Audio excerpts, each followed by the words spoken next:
ನಮಸ್ಕಾರ, ಸಿಟಿವಿ ನ್ಯೂಸ್ಗೆ ಸ್ವಾಗತ. ನಾನು ನಿರಂಜನ್ ಬಿ ವಿದಾಸ್. ಮೊದಲಿಗೆ ಮುಖ್ಯಾಂಶಗಳು. ಬಿಜೆಪಿ ತಂತ್ರಕ್ಕೆ ಪ್ರತಿತಂತ್ರ ರೂಪಿಸಿದ ಕಾಂಗ್ರೆಸ್. ಬಿಜೆಪಿಗೆ ಸೆಡ್ಡು ಹೊಡೆದು ಪ್ರವಾಸಕ್ಕೆ ತೆರಳಿದ ಕಾಂಗ್ರೆಸ್ ಸದಸ್ಯರು. ಮಂಗಳವಾರ ರಾತ್ರಿ ಅಜ್ಞಾತ ಸ್ಥಳಕ್ಕೆ ಪ್ರವಾಸ ತೆರಳಿರುವ ಕಾಂಗ್ರೆಸ್ ಸದಸ್ಯರು. ಜೆಡಿಎಸ್ ಬೆಂಬಲ ಕಾಂಗ್ರೆಸ್ಗೆ ಎಂಬ ಊಹಾಪೋಹ. ತಾರಕಕ್ಕೇರಿದ ಚಿಕ್ಕಬಳ್ಳಾಪುರ ನಗರಸಭೆ ಅಧ್ಯಕ್ಷ ಉಪಾಧ್ಯಕ್ಷ ಆಯ್ಕೆ ಚುನಾವಣೆ. ಅರ್ಹರಲ್ಲದವರನ್ನು ಮತದಾರರ ಪಟ್ಟಿಗೆ ಸೇರಿಸುತ್ತಿರುವ ಆರೋಪ. ಅಧಿಕಾರಿಗಳ ವಿರುದ್ಧ ಕಾನೂನು ಸಮರಕ್ಕೆ ಬಿಜೆಪಿ ಸಿದ್ಧತೆ. ರಾಜ್ಯ ಸರ್ಕಾರದ ರೈತ ವಿರೋಧಿ ನೀತಿ ಖಂಡಿಸಿ ರೈತ ಸಂಘದಿಂದ ಚಿಕ್ಕಬಳ್ಳಾಪುರದಲ್ಲಿ ಪ್ರತಿಭಟನೆ. ಕೃಷಿ ಪಂಪ್ಸೆಟ್ಗಳಿಗೆ ಆಧಾರ್ ನಂಬರ್ ಜೋಡಣೆ ಮಾಡಿ ಮೀಟರ್ ಅಳವಡಿಸುವ ಹುನ್ನಾರ ನಡೆಸುತ್ತಿರುವ ರಾಜ್ಯ ಸರ್ಕಾರದ ವಿರುದ್ಧ ಆಕ್ರೋಶ. ಗೌರಿ ಗಣೇಶ ಹಬ್ಬದಂದು ಗಣಪತಿ ಪ್ರತಿಷ್ಠಾಪನೆಗೆ ನಿಯಮ ಪಾಲನೆ ಕಡ್ಡಾಯ ಎಂದ ಜಿಲ್ಲಾ ಪೊಲೀಸ್ ವರಿಷ್ಠಾಧಿಕಾರಿ. ಜಾಗೃತಿ ಸಭೆಯಲ್ಲಿ ಜಿಲ್ಲಾ ಪೊಲೀಸ್ ವರಿಷ್ಠಾಧಿಕಾರಿ ಸ್ಪಷ್ಟನೆ. ನಿಯಮ ಉಲ್ಲಂಘಿಸದಂತೆ ಸಾರ್ವಜನಿಕರಿಗೆ ಮನವಿ. ವಾರ್ತೆಗಳ ವಿವರ. ಚಿಕ್ಕಬಳ್ಳಾಪುರ ನಗರಸಭೆ ಅಧ್ಯಕ್ಷ ಚುನಾವಣೆ ಇದೀಗ ಕಾವೇರತೊಡಗಿದೆ. ಮೊನ್ನೆ ತಾನೇ 18 ಮಂದಿ ಬಿಜೆಪಿ ಬೆಂಬಲಿತ ಸದಸ್ಯರ ತಂಡ ಡಾರ್ಜಿಲಿಂಗ್ ಪ್ರವಾಸ ತೆರಳಿದ್ದು ನೆನಪಿದೆ ಅಲ್ವೇ? ಅಂದು ವಿಮಾನ ನಿಲ್ದಾಣದಲ್ಲಿ ಕಾಂಗ್ರೆಸ್ ಸದಸ್ಯರಿಂದ ಗಲಭೆ ಸೃಷ್ಟಿಸಿದ ಬಗ್ಗೆಯೂ ಸಿಟಿವಿ ಹೇಳಿದೆ. ಈ ಎಲ್ಲ ಬೆಳವಣಿಗೆಗಳ ನಡುವೆ ಇದೀಗ ಕಾಂಗ್ರೆಸ್ ಸದಸ್ಯರು ಕೂಡ ಪ್ರವಾಸಕ್ಕೆ ತೆರಳಿದ್ದಾರೆ. ಎಲ್ಲಕ್ಕಿಂತ ಮುಖ್ಯವಾಗಿ ಬಿಜೆಪಿಗೆ ಟಾಂಗ್ ನೀಡುವ ರೀತಿಯಲ್ಲಿ ಜೆಡಿಎಸ್ ಸದಸ್ಯರು ಪ್ರವಾಸಕ್ಕೆ ತೆರಳಿದ್ದಾರೆಂಬ ಗುಸುಗುಸು ಇದೀಗ ಬಿಜೆಪಿ ವಲಯದಲ್ಲಿ ಆತಂಕಕ್ಕೆ ಕಾರಣವಾಗಿದೆ. ಹೌದು, ಚಿಕ್ಕಬಳ್ಳಾಪುರ ನಗರಸಭೆ ಅಧ್ಯಕ್ಷ ಉಪಾಧ್ಯಕ್ಷರ ಆಯ್ಕೆ ಎಂಬುದು ಈಗ ಕಾಂಗ್ರೆಸ್ ಮತ್ತು ಬಿಜೆಪಿ ಪಕ್ಷಗಳಿಗೆ ಪ್ರತಿಷ್ಠೆಯಾಗಿ ಪರಿಣಮಿಸಿದೆ. ಕಾಂಗ್ರೆಸ್ ಪಕ್ಷಕ್ಕೆ ಸೆಡ್ಡು ಹೊಡೆದು ಬಿಜೆಪಿಯ 18 ಮಂದಿ ಸದಸ್ಯರು 3 ದಿನಗಳ ಹಿಂದೆ ಈಶಾನ್ಯ ರಾಜ್ಯಗಳತ್ತ ಪ್ರವಾಸಕ್ಕೆ ತೆರಳಿದ್ದಾರೆ. ಅಲ್ಲದೆ ಕಾಂಗ್ರೆಸ್ನ 6 ಮಂದಿ ಸದಸ್ಯರು ಬಿಜೆಪಿ ಬೆಂಬಲಿಸಲು ಮುಂದಾದ ಕಾರಣ ಕಾಂಗ್ರೆಸ್ನಲ್ಲಿ ತೀವ್ರ ಕಳವಳ ವ್ಯಕ್ತವಾಗಿತ್ತು. ಇವರಿಗಿನ ಲೆಕ್ಕಾಚಾರಗಳಂತೆ ಬಿಜೆಪಿ ಪರ ಬಹುಮತಕ್ಕೆ ಅಗತ್ಯವಿರುವ ಸದಸ್ಯರಿದ್ದಾರೆ ಎಂಬುದು ದೃಢವಾಗಿತ್ತು. ಆದರೆ ಇದೀಗ ಲೆಕ್ಕಾಚಾರಗಳು ಸ್ವಲ್ಪ ಮಟ್ಟಿಗೆ ಏರುಪೇರಾಗುವ ಸೂಚನೆಗಳು ಗೋಚರಿಸತೊಡಗಿವೆ. ಇದಕ್ಕೆ ಕಾರಣ ಇವರಿಗೂ ಬಿಜೆಪಿ ಬೆಂಬಲಕ್ಕೆ ಇದ್ದ ಜೆಡಿಎಸ್ ಸದಸ್ಯರೊಬ್ಬರು ಆರೋಗ್ಯದ ನೆಪ ಹೇಳಿ ಡಾರ್ಜಿಲಿಂಗ್ ಪ್ರವಾಸದಿಂದ ದೂರ ಉಳಿದಿದ್ರ. ಇವರೊಂದಿಗೆ 27ನೇ ವಾರ್ಡಿನ ಸದಸ್ಯೆ ನೇತ್ರಾವತಿ ಅವರು ಪ್ರವಾಸಕ್ಕೆ ತೆರಳದೆ ಉಳಿದಿದ್ರ. ಇದೀಗ ಕಾಂಗ್ರೆಸ್ ಪ್ರವಾಸಕ್ಕೆ ತೆರಳಿದ್ದು ಈ ಪ್ರವಾಸಕ್ಕೆ ಜೆಡಿಎಸ್ ಸದಸ್ಯರು ತೆರಳಿರುವ ಬಗ್ಗೆ ಮೂಲಗಳು ದೃಢಪಡಿಸಿವೆ. ಇದರಿಂದ ಕಾಂಗ್ರೆಸ್ ವಲಯದಲ್ಲಿ ಸಂಖ್ಯಾಬಲ ಏರತೊಡಗಿದ್ದು 13ನೇ ವಾರ್ಡಿನ ಸದಸ್ಯರಾದ ನಿರ್ಮಲಾ ಪ್ರಭು ಮತ್ತು 27ನೇ ವಾರ್ಡಿನ ನೇತ್ರಾವತಿ ಅವರು ಕಾಂಗ್ರೆಸ್ ಮತ್ತು ಬಿಜೆಪಿ ಎರಡೂ ಪ್ರವಾಸಗಳಿಗೂ ತೆರಳದ ಸದಸ್ಯರಾಗಿರುವುದು ವಿಶೇಷವಾಗಿದೆ. ಪ್ರಸ್ತುತ ಕಾಂಗ್ರೆಸ್ನಲ್ಲಿ 10 ಮಂದಿ ಸದಸ್ಯರು ಪಕ್ಷದ ಪರ ಇದ್ದು ಇವರೊಂದಿಗೆ 12ನೇ ವಾರ್ಡಿನ ಪಕ್ಷೇತರ ಸದಸ್ಯ ಜಾಫರ್ ಅವರು ಕಾಂಗ್ರೆಸ್ ಬೆಂಬಲಕ್ಕೆ ನಿಂತಿದ್ದಾರೆ. ಅಲ್ಲದೆ ಈಗ ಕಾಂಗ್ರೆಸ್ ಹೇಳುತ್ತಿರುವಂತೆ ಜೆಡಿಎಸ್ನ 2 ಸದಸ್ಯರು ಕಾಂಗ್ರೆಸ್ ಬೆಂಬಲಿಸಿದ್ರು. ಕಾಂಗ್ರೆಸ್ ಬಲ 13ಕ್ಕೆ ಏರಿದೆ. ಪ್ರಸ್ತುತ ನಗರಸಭೆಯಲ್ಲಿ ಒಟ್ಟು 31 ಸದಸ್ಯರಿದ್ದು ಇವರೊಂದಿಗೆ 2 ವಿಧಾನ ಪರಿಷತ್ ಸದಸ್ಯರು, ಒಬ್ಬ ಸಂಸದ, ಒಬ್ಬ ಶಾಸಕ ಸೇರಿ ಹೆಚ್ಚುವರಿಯಾಗಿ 4 ಮತಗಳಿದ್ದು ಇದರಿಂದ ನಗರಸಭೆ ಮತದಾರರ ಸಂಖ್ಯೆ 35ಕ್ಕೆ ಏರಲಿದೆ. ಹಾಗಾಗಿ ನಗರಸಭೆ ಅಧ್ಯಕ್ಷರಾಗಲು ಸರಳ ಬಹುಮತಕ್ಕೆ 18 ಮತಗಳ ಅಗತ್ಯವಿದೆ. ಈಗಾಗಲೇ ಬಿಜೆಪಿಗೆ 19 ಮಂದಿ ಸದಸ್ಯರಿರುವ ಕಾರಣ ಸುಲಭವಾಗಿಯೇ ಬಿಜೆಪಿ ಅಧಿಕಾರಕ್ಕೆ ಏರಲಿದೆ ಎಂಬ ಲೆಕ್ಕಾಚಾರಗಳಿವೆ. ಆದರೆ ಬಿಜೆಪಿಯ ಈ ತಂತ್ರಕ್ಕೆ ಕಾಂಗ್ರೆಸ್ ಪ್ರತಿತಂತ್ರ ರೂಪಿಸುತ್ತಿದೆ ಎಂಬ ಮಾತುಗಳು ಕೇಳಿಬರುತ್ತಿವೆ. ನಗರಸಭೆ ಸದಸ್ಯರು ಕೈಕೊಟ್ಟಿರುವ ಹಿನ್ನೆಲೆಯಲ್ಲಿ ಹಿಂಬಾಗಿಲ ಮೂಲಕ ರಾಜಕೀಯ ಮಾಡಲು ಯತ್ನಿಸುತ್ತಿದೆ ಎನ್ನಲಾಗಿದೆ. ವಿಧಾನ ಪರಿಷತ್ನ ಹಲವು ಸದಸ್ಯರನ್ನ ಚಿಕ್ಕಬಳ್ಳಾಪುರ ವ್ಯಾಪ್ತಿಯಲ್ಲಿ ಸೇರಿಸಿ ಅವರ ಮತ ಪಡೆಯುವ ಮೂಲಕ ಅಧಿಕಾರ ಪಡೆಯಲು ಪ್ರಯತ್ನಿಸುತ್ತಿದೆ ಎನ್ನಲಾಗಿದೆ. ಈ ಬಗ್ಗೆ ಸುಳಿವು ದೊರೆತ ಕಾರಣದಿಂದಲೇ ಬಿಜೆಪಿ ನಿಯೋಗ ಇತ್ತೀಚೆಗೆ ಜಿಲ್ಲಾಧಿಕಾರಿಗಳನ್ನ ಭೇಟಿಯಾಗಿ ಇಂತಹ ಕೆಲಸಗಳಿಗೆ ಅವಕಾಶ ನೀಡದಂತೆ ಮನವಿ ಮಾಡಿದ್ದ. ಆದರೂ ಪ್ರಸ್ತುತ ಚಿಕ್ಕಬಳ್ಳಾಪುರ ವ್ಯಾಪ್ತಿಯಲ್ಲಿರುವ 2 ನಗರಸಭೆ ಸದಸ್ಯರ ಜೊತೆಗೆ ಇನ್ನೂ 3 ಸದಸ್ಯರನ್ನ ಸೇರಿಸಿ ಮತ ಪಡೆಯಲು ಕಾಂಗ್ರೆಸ್ ಪ್ರಯತ್ನಿಸುತ್ತಿದೆ ಎನ್ನಲಾಗಿದೆ. ವಿಧಾನ ಪರಿಷತ್ ಸದಸ್ಯರಾದ ಗೋವಿಂದರಾಜು, ಉಮಾಶ್ರೀ ಮತ್ತು ಎಂಆರ್ ಸೀತಾರಾಮ್ ಅವರ ಮತಗಳನ್ನು ಚಿಕ್ಕಬಳ್ಳಾಪುರ ವ್ಯಾಪ್ತಿಯಲ್ಲಿ ಸೇರಿಸಿ ನಗರಸಭೆ ಅಧ್ಯಕ್ಷರ ಚುನಾವಣೆಯ ಚುನಾವಣೆಯಲ್ಲಿ ಅವರ ಮತ ಪಡೆದು ಅಧಿಕಾರ ಹಿಡಿಯಲು ಯತ್ನಿಸುತ್ತಿದೆ ಎಂಬುದು ವಿರೋಧಿ ಬಣದ ಆರೋಪವಾಗಿದೆ. ಆದರೆ ಈ ಲೆಕ್ಕಾಚಾರದಲ್ಲಿ ಇನ್ನೂ 3 ಮತದಾರರು ಸೇರ್ಪಡೆಯಾದರೆ ಆಗ ನಗರಸಭೆ ಅಧ್ಯಕ್ಷರ ಚುನಾವಣೆಯ ಮತದಾರರ ಸಂಖ್ಯೆ 38ಕ್ಕೆ ಏರಲಿದ್ದು ಆಗ ಸರಳ ಬಹುಮತಕ್ಕೆ 20 ಮತಗಳ ಅಗತ್ಯವಾಗಲಿದೆ. ಆದರೂ ಪ್ರಸ್ತುತ ಪ್ರವಾಸಕ್ಕೆ ತೆರಳಿರುವ 18 ಮಂದಿ ಸದಸ್ಯರು ಮತ್ತು ಪ್ರವಾಸಕ್ಕೆ ತೆರಳದೆ ಚಿಕ್ಕಬಳ್ಳಾಪುರದಲ್ಲಿಯೇ ಉಳಿದಿರುವ 2 ಮತ ಮತ್ತು ಸಂಸದರ ಮತ ಸೇರಿ ಬಿಜೆಪಿಗೆ 21 ಮತಗಳ ಬೆಂಬಲವಿದೆ. ಹಾಗಾಗಿ ಬಿಜೆಪಿಗೆ ಆಗಲೂ ಸ್ಪಷ್ಟ ಬಹುಮತ ದೊರೆಯಲಿದೆ. ಹಾಗಾಗಿ ಅಧಿಕಾರ ಬಿಜೆಪಿ ಹಿಡಿಯುವುದು ಸುಲಭವಾಗಿಯೇ ಇದೆ. ಆದರೆ ಪ್ರಸ್ತುತ ಕಾಂಗ್ರೆಸ್ ಸರ್ಕಾರ ರಾಜ್ಯದಲ್ಲಿ ಆಡಳಿತದಲ್ಲಿದ್ದು ಬಿಜೆಪಿ ಬೆಂಬಲಿಸುವ ಕಾಂಗ್ರೆಸ್ ಸದಸ್ಯರು ಅನರ್ಹತೆ ಇಕ್ಕಳದಲ್ಲಿ ಸಿಕ್ಕುವ ಆತಂಕ ಎದುರಾಗಿದೆ. ಈ ಹಿಂದೆ ಚಿಂತಾಮಣಿ ನಗರಸಭೆ ಅಧ್ಯಕ್ಷ ಚುನಾವಣೆಯಲ್ಲಿ ಶಫೀಕ್ ಅಹಮದ್ ಎಂಬ ಜೆಡಿಎಸ್ ನಗರಸಭೆ ಸದಸ್ಯ ಆಗಿನ ಮಾಜಿ ಶಾಸಕರಾಗಿದ್ದ ಡಾಕ್ಟರ್ ಎಂಸಿ ಸುಧಾಕರ್ ಅವರ ಬಣವನ್ನ ಬೆಂಬಲಿಸಿದ ಕಾರಣ ಅನರ್ಹರಾಗಿದ್ರ. ನಂತರ ಅವರು ಉಪಚುನಾವಣೆಯಲ್ಲಿ ಸದಸ್ಯರಾಗಿ ಆಯ್ಕೆಯಾಗಿದ್ರ. ಇದೀಗ ಚಿಕ್ಕಬಳ್ಳಾಪುರ ನಗರಸಭೆ ಸದಸ್ಯರಿಗೂ ಅದೇ ಆತಂಕ ಎದುರಾಗಿದೆ. ಯಾಕೆಂದರೆ ಪ್ರಸ್ತುತ ರಾಜ್ಯದಲ್ಲಿ ಕಾಂಗ್ರೆಸ್ ಸರ್ಕಾರ ಅಧಿಕಾರದಲ್ಲಿದ್ದು ಅನರ್ಹಗೊಳಿಸಿದರೆ ಹೇಗೆ ಎಂಬ ಆತಂಕ ಕಾಡುತ್ತಿದೆ. ಆದರೆ ಅದು ಅಷ್ಟು ಸುಲಭವಾ ಎಂಬ ಪ್ರಶ್ನೆಗೆ ಉತ್ತರ ಇನ್ನೂ ಸಿಕ್ಕಿಲ್ಲ. ಇನ್ನು ಪ್ರಸ್ತುತ ಗೌರಿ ಗಣೇಶ ಹಬ್ಬ ಸಮೀಪಿಸಿದೆ. ಸೆಪ್ಟೆಂಬರ್ 7ರಂದು ಗೌರಿ ಗಣೇಶ ಹಬ್ಬ ಇದ್ದು ನಗರಸಭೆಯ 29 ಸದಸ್ಯರು ಇದೀಗ ಪ್ರವಾಸದ ನಿಮಿತ್ತ ಹೊರ ರಾಜ್ಯಗಳಲ್ಲಿದ್ದಾರೆ. ಇಂತಹ ಸಮಯದಲ್ಲಿ ಪ್ರವಾಸದ ಅಗತ್ಯ ಏನಿತ್ತು ಎಂಬುದು ನಾಗರಿಕರ ಪ್ರಶ್ನೆಯಾಗಿದೆ. ಇದಕ್ಕೆ ಕಾರಣವೂ ಇಲ್ಲದಿಲ್ಲ. ಪ್ರಸ್ತುತ ನಗರಸಭೆ ಅವಧಿ ಉಳಿದಿರುವುದು ಕೇವಲ 13 ತಿಂಗಳು ಮಾತ್ರ. ಈ ಅಲ್ಪಾವಧಿಯ ರಾಷ್ಟ್ರೀಯ ಪಕ್ಷಗಳ ನಡುವೆ ಇಷ್ಟೊಂದು ಪ್ರತಿಷ್ಠೆಯ ಅಗತ್ಯ ಏನಿತ್ತು ಎಂಬುದು ಪ್ರಜ್ಞಾವಂತರ ಪ್ರಶ್ನೆಯಾಗಿದೆ. ಯಾಕೆಂದರೆ ಪ್ರವಾಸ ಎಂದರೆ ಸಾಮಾನ್ಯ ಮಾತಲ್ಲ. ಈಗಾಗಲೇ ವಿಮಾನಗಳ ಮೂಲಕ ಸದಸ್ಯರು ಪ್ರವಾಸಕ್ಕೆ ತೆರಳಿದ್ದು ಬಹುತೇಕ ಪಂಚತಾರಾ ಹೋಟೆಲ್ಗಳು ಇಲ್ಲವೇ ರೆಸಾರ್ಟ್ಗಳಲ್ಲಿ ವಾಸ್ತವ್ಯ ಹೂಡಿದ್ದಾರೆ. ವಿಮಾನ ಟಿಕೆಟ್ನಿಂದ ಹೋಟೆಲ್ ವೆಚ್ಚದವರೆಗೂ ಪ್ರತಿನಿತ್ಯ ಲಕ್ಷಗಳಲ್ಲಿಯೇ ವೆಚ್ಚ ಮಾಡಬೇಕಿದೆ. ಜೊತೆಗೆ ಸದಸ್ಯರಿಗೂ ಹಣ ನೀಡದೆ ಬೆಂಬಲ ನೀಡಲು ಸಾಧ್ಯವಿಲ್ಲ ಎಂಬುದು ಬಹಿರಂಗ ಸತ್ಯ. ಅದು ಲಕ್ಷಗಳಲ್ಲಿಯೇ ಎಂಬುದು ವಿಶೇಷ. ಈ ಎಲ್ಲಾ ವೆಚ್ಚಗಳನ್ನ ಗಮನಿಸಿದ್ರೆ ಕನಿಷ್ಠ 2 ಕೋಟಿಗೂ ಹೆಚ್ಚು ವೆಚ್ಚವಾಗಲಿದೆ. ಅಂದರೆ ಪ್ರಸ್ತುತ ನಗರಸಭೆ ಅಧ್ಯಕ್ಷರಾಗಲು ಕನಿಷ್ಠ 2 ಕೋಟಿಯಾದರೂ ಖರ್ಚು ಮಾಡಲೇಬೇಕಿದೆ.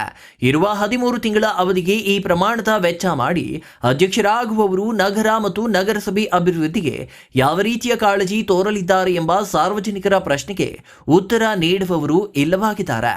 ಇನ್ನು ಬಿಜೆಪಿಗೆ ಪ್ರಸ್ತುತ ಲೆಕ್ಕಾಚಾರದಲ್ಲಿ ಸ್ಪಷ್ಟ ಬಹುಮತ ಇದೆಯಾದರೂ ಅದು ಅಧ್ಯಕ್ಷ ಅಭ್ಯರ್ಥಿ ಯಾರು ಎಂಬುದರ ಮೇಲೆ ಸದಸ್ಯರ ಬೆಂಬಲ ನಿರ್ಧಾರವಾಗಲಿದೆ ಎಂಬುದು ವಿಶೇಷ. ಪ್ರಸ್ತುತ ಕಾಂಗ್ರೆಸ್ ಮತ್ತು ಬಿಜೆಪಿ ಎರಡೂ ಪಕ್ಷಗಳಲ್ಲಿಯೂ ಈವರೆಗೆ ಅಧ್ಯಕ್ಷ ಅಭ್ಯರ್ಥಿ ಯಾರು ಎಂಬುದನ್ನ ಅಧಿಕೃತವಾಗಿ ಪ್ರಕಟಿಸಿಲ್ಲ. ಹಾಗಾಗಿ ಉಭಯ ಪಕ್ಷಗಳಲ್ಲಿಯೂ ಅಧ್ಯಕ್ಷ ಅಭ್ಯರ್ಥಿ ಯಾರು ಎಂಬುದರ ಮೇಲೆ ಬೆಂಬಲ ನಿರ್ಧರಿಸುವ ಸದಸ್ಯರು ಪ್ರಸ್ತುತ ಇರುವುದು ವಿಶೇಷ. ಇನ್ನು ಬಿಜೆಪಿಯಲ್ಲಿ ಗಜೇಂದ್ರ ಅಭ್ಯರ್ಥಿಯಾದರೆ ತಮ್ಮ ಬೆಂಬಲ ಇಲ್ಲ ಎಂದು ಹೆಸರು ಬಹಿರಂಗ ಪಡಿಸಲು ಇಚ್ಛಿಸದ ಸದಸ್ಯರೊಬ್ಬರು ಸಿಟಿವಿ ನ್ಯೂಸ್ಗೆ ಸ್ಪಷ್ಟಪಡಿಸಿದ್ದು, ಕಾಂಗ್ರೆಸ್ನಲ್ಲಿ ಅಂಬರೀಶ್ ಅಭ್ಯರ್ಥಿಯಾದಲ್ಲಿ ಅವರನ್ನ ಬೆಂಬಲಿಸಲು ಸಿದ್ಧ ಎಂದು ಅವರು ಹೇಳಿದ್ದಾರೆ. ಇದಕ್ಕೆ ಕಾರಣ ಕಷ್ಟಕಾಲದಲ್ಲಿ ನೆರವಾಗಿರುವವರ ಕೃತಜ್ಞತೆ ಮಾತ್ರವಾಗಿದೆ. ಹಾಗಾಗಿ ಬಿಜೆಪಿಯಲ್ಲಿ ಸ್ಪಷ್ಟ ಬಹುಮತ ಇದ್ದರೂ ಗಜೇಂದ್ರ ಅವರು ಅಭ್ಯರ್ಥಿಯಾಗಲು ಎಷ್ಟು ಮಂದಿ ಸದಸ್ಯರು ಸಹಕಾರ ನೀಡಲಿದ್ದಾರೆ ಎಂಬ ಪ್ರಶ್ನೆ ಎದುರಾಗಿದೆ. ಒಟ್ಟಿನಲ್ಲಿ ಗೌರಿ ಗಣೇಶ ಹಬ್ಬಕ್ಕೆ ತಮ್ಮ ಮನೆಗಳಿಗೆ ಗೈರು ಹಾಜರಾಗಿರುವ ನಗರಸಭೆಯ ಸದಸ್ಯರು ಅಂತಿಮವಾಗಿ ಯಾರನ್ನ ಪುರಪಿಕ್ರುವಾಗಿ ಆಯ್ಕೆ ಮಾಡಲಿದ್ದಾರೆ ಎಂಬ ಕುತೂಹಲ ಕಾಂಗ್ರೆಸ್ ಪ್ರವಾಸದ ನಂತರ ತೀವ್ರವಾಗಿದ್ದು ಅದು ಸ್ಪಷ್ಟವಾಗಲು ಸೆಪ್ಟೆಂಬರ್ 12ರವರೆಗೆ ಕಾಯ್ದೆ ವಿಧಿಯಿಲ್ಲ ಎಂಬುದು ಸತ್ಯ. News bureau, CTV news, Chikkaballapur. Chikkaballapur ನಗರಸಭೆ ಅಧ್ಯಕ್ಷ ಉಪಾಧ್ಯಕ್ಷ ಆಯ್ಕೆ ಚುನಾವಣೆ ಕಾವು ತಾರಕಕ್ಕೇರಿದೆ. ಕಾಂಗ್ರೆಸ್ ಸದಸ್ಯರನ್ನ ಹೈಜಾಕ್ ಮಾಡಿ ಬಿಜೆಪಿ ಪ್ರವಾಸಕ್ಕೆ ಕರೆದೊಯ್ದರೆ ಕಾಂಗ್ರೆಸ್ ಹೊರಗಿನ ವಿಧಾನ ಪರಿಷತ್ ಸದಸ್ಯರನ್ನ ಕರೆತಂದು ಇಲ್ಲಿನ ಮತದಾರರ ಪಟ್ಟಿಗೆ ಸೇರಿಸಿ ನಗರಸಭೆ ಅಧಿಕಾರ ಹಿಡಿಯುವ ಸಂಚು ರೂಪಿಸಿದೆ ಎಂದು ಸ್ಥಳೀಯ ಬಿಜೆಪಿ ಆರೋಪಿಸಿದೆ. ಇದರಿಂದ ನಗರಸಭೆ ಅಧ್ಯಕ್ಷ ಆಯ್ಕೆ ಚುನಾವಣೆ ಮತ್ತಷ್ಟು ಕುತೂಹಲಕ್ಕೆ ಕಾರಣವಾಗಿದೆ.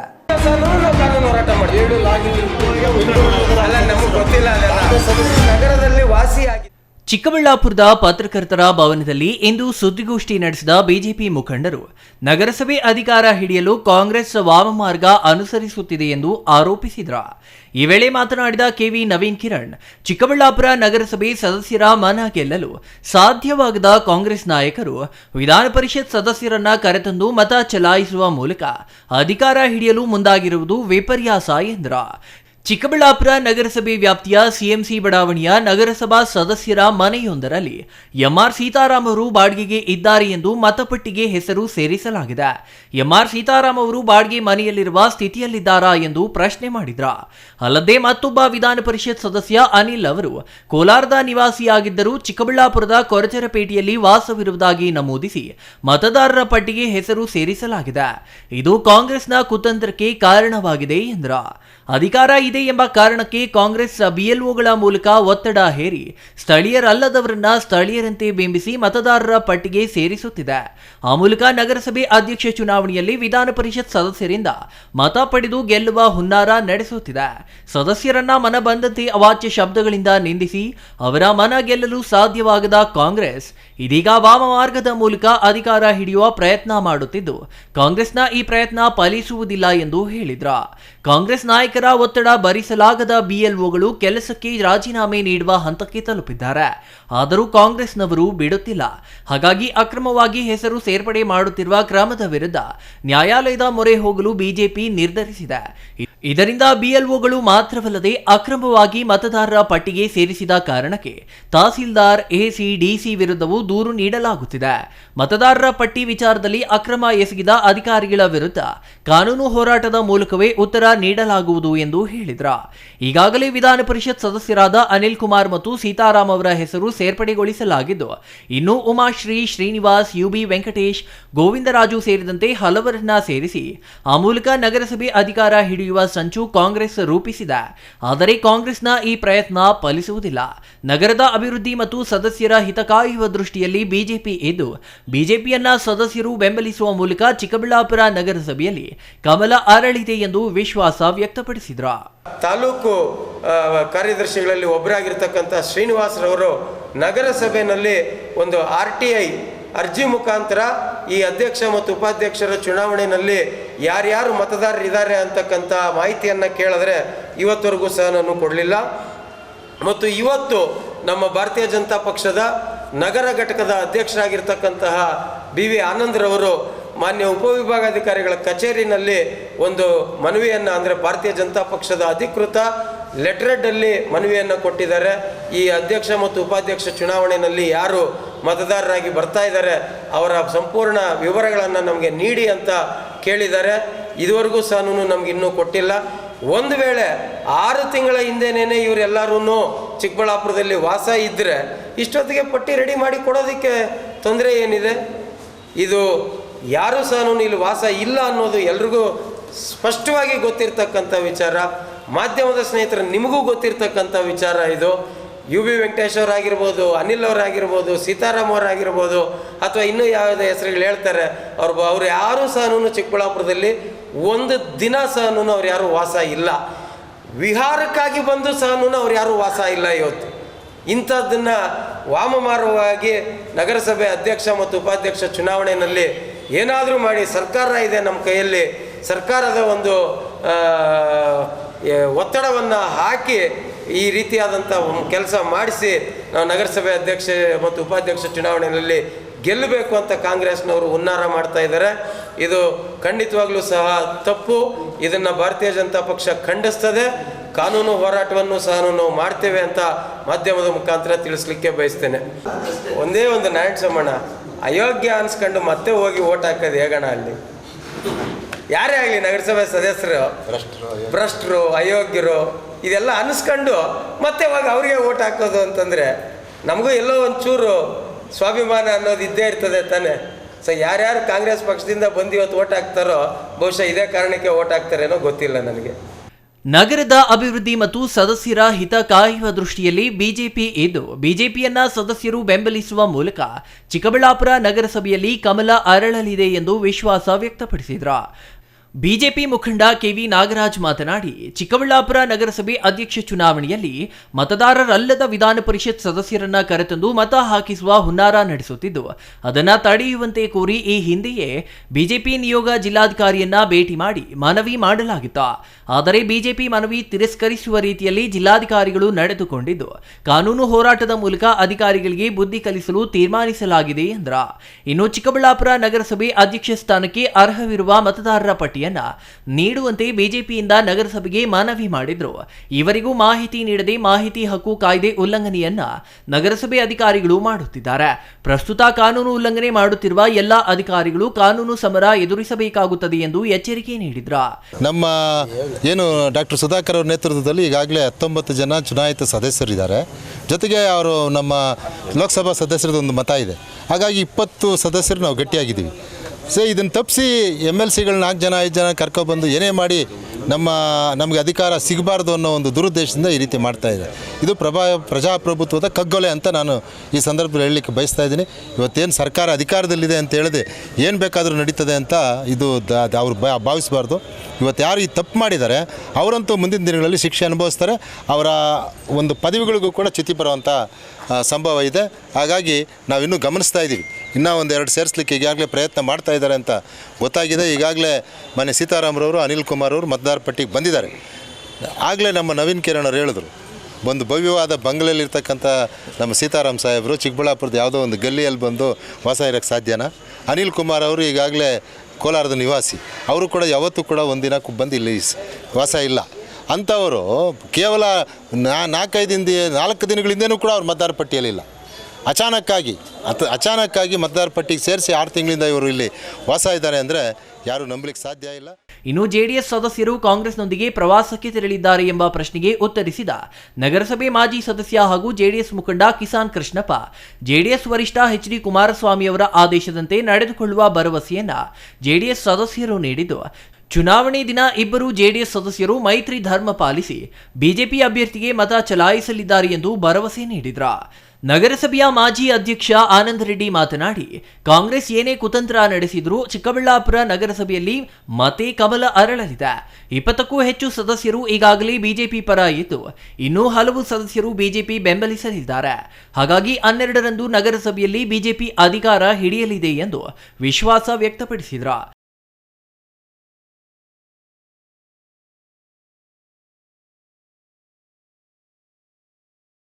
ನಮ್ಗೆ ಗೊತ್ತಿರೋ ಹಾಗೆ ಈಗ ನಗರಸಭಾ ಅಧ್ಯಕ್ಷ ಮತ್ತು ಉಪಾಧ್ಯಕ್ಷ ಚುನಾವಣೆಯಲ್ಲಿ ಇವತ್ತು ಏನು 4 ಜನ MLCಗಳನ್ನ ಇವತ್ತು ಕರ್ಕೊಂಡ್ಬಂದು ಸೇರ್ಪಡೆ ಆಗುವಂಥ ಕೆಲಸ ಮಾಡ್ತಾಯಿದ್ದಾರೆ. ಈ ನಿಟ್ಟಿನಲ್ಲಿ ಇವತ್ತು ಇಬ್ಬರನ್ನ ಅಪ್ರೂವ್ ಆಗಿದೆ, ಇನ್ನಿಬ್ಬರು ಇನ್ನೂ ಅಪ್ರೂವ್ ಆಗಿಲ್ಲ. ಆ ನಿಟ್ಟಿನಲ್ಲಿ ಇವತ್ತು ನಮ್ಮೆಲ್ಲ ಹಿರಿಯ ಮುಖಂಡರುಗಳು ನಮ್ಮ ಸಂಸದರ ನೇತೃತ್ವದಲ್ಲಿ ಹಿಂದೆಯೇ ಒಂದು 8 ದಿವಸ ಹಿಂದ್ಗಡೆ DC ಅವ್ರಿಗೆ ಲೆಟ್ರ್ ಕೊಟ್ಟು ಬಂದಿದ್ದೀವಿ ನಾವು. ಅದಾದ ನಂತರನೂ ಮತ್ತು ಇವತ್ತು 2 ಅಪ್ರೂವಲ್ ಮಾಡಿದ್ದಾರೆ. ಆ ನಿಟ್ಟಿನಲ್ಲಿ ಇವತ್ತು ಏನವರು MLCಗಳು ಏನಾಗಿದ್ದಾರೆ, ಅವರು ಕೋಲಾರದಲ್ಲಿರ್ತಕ್ಕಂಥ ಅನಿಲ್ ಕುಮಾರ್ ಅವರು MP ಚುನಾವಣೆಯಲ್ಲಿ ಅಲ್ಲೇ ಮತದಾನ ಹಾಕಿದರು. MR ಸೀತಾರಾಮ್ ಅವರು ಮಲ್ಲೇಶ್ವರಮಲ್ಲಿ ಇದು MP ಚುನಾವಣೆ ಅಲ್ಲಿ ಮತದಾನ ಹಾಕಿದ್ದಾರೆ. ಅದೆಲ್ಲ ಬಿಟ್ಕೊಂಡು 3 ತಿಂಗಳಾಗಿದೆ. ಆ 3 ತಿಂಗಳಲ್ಲಿ ಇವತ್ತು ಚಿಕ್ಕಬಳ್ಳಾಪುರಿಗೆ ಫಾರಂ ನಂಬರ್ 8 ಹಾಕ್ಕೊಂಡು ಇಲ್ಲಿ ಸೇರ್ಪಡೆ ಆಗುವಂಥದ್ದು ಇಷ್ಟು ಮಟ್ಟಿಗೆ ಸರಿ. ಇನ್ನು ಸುದ್ದಿಗೋಷ್ಠಿಯಲ್ಲಿ ನಗರಸಭೆ ಮಾಜಿ ಸದಸ್ಯರಾದ KV ಮಂಜುನಾಥ್, ಮುನಿಕೃಷ್ಣ, ಕಿಸಾನ್ ಕೃಷ್ಣಪ್ಪ, ಮಧುಚಂದ್ರ ಸೇರಿದಂತೆ ಇನ್ನೂ ಹಲವರು ಉಪಸ್ಥಿತರಿದ್ದರು.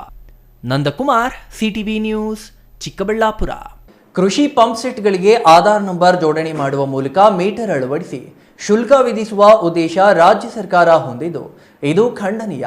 ರೈತರ ಬೆನ್ನು ಮುರಿಯುವ ಈ ಕೆಲಸವನ್ನ ರೈತರು ಮುಕ್ತ ಕಂಠದಿಂದ ವಿರೋಧಿಸಲಿದ್ದು ಕೂಡಲೇ ಸರ್ಕಾರ ಈ ನಿರ್ಧಾರವನ್ನ ವಾಪಸ್ ಪಡೆಯಬೇಕು ಎಂದು ರಾಜ್ಯ ರೈತ ಸಂಘ ಮತ್ತು ಹಸಿರು ಸೇನೆ ಆಕ್ರೋಶ ವ್ಯಕ್ತಪಡಿಸಿದೆ.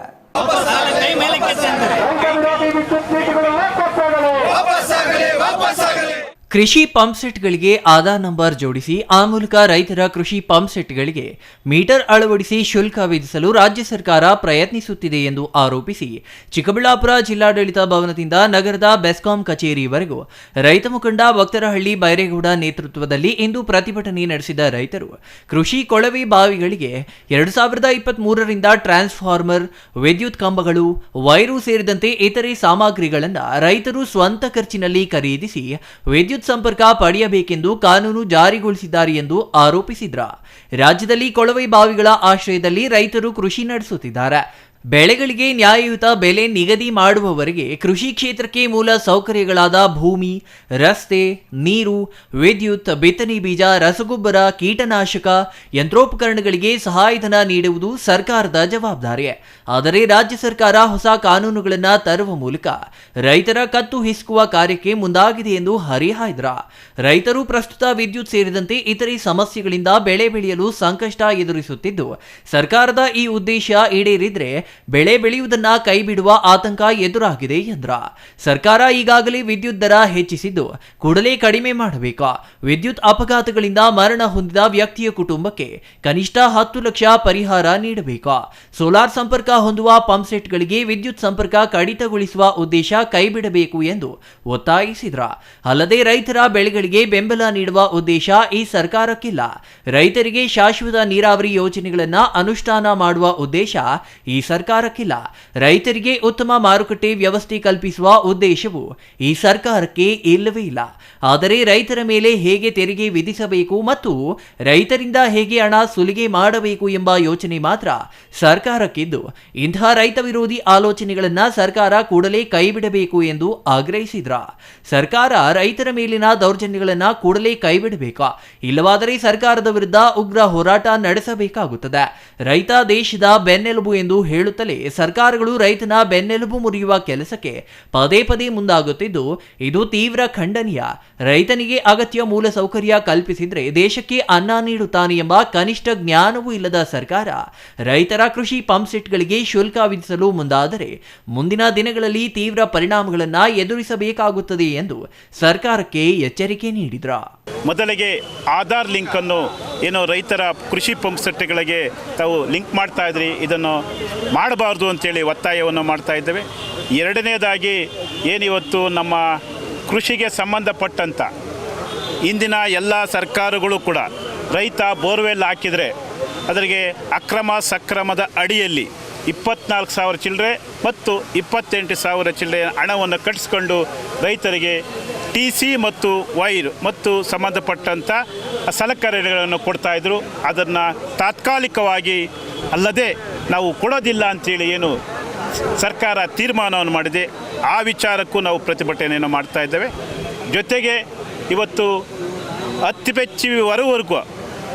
ಎಚ್ ಬಿವರೆಗೂ ಏನು ಸರ್ಕಾರ ಉಚಿತ ಅಂತ ಏನು ಹೇಳಿದೆ ಅದನ್ನು ತಾವು ವಾಪಸ್ ಮಾಡಿ ರೈತ ಅಂತೇಳಿ ಡಿಕ್ಲೇರ್ ಮಾಡಬೇಕು, ಕೃಷಿ ಪಂಪ್ ಸೆಟ್ ಅಂತೇಳಿ ಡಿಕ್ಲೇರ್ ಮಾಡಬೇಕು. ಉದಾಹರಣೆ ಇವತ್ತು ನಮ್ಮ ಭಾಗದಲ್ಲಿ ವಿಶೇಷವಾಗಿ 25 HP 30 HP ಇವತ್ತು ನಾವು ಮೋಟ್ರ್ಗಳು ಓಡಿಸ್ತಾ ಇದ್ದರೆ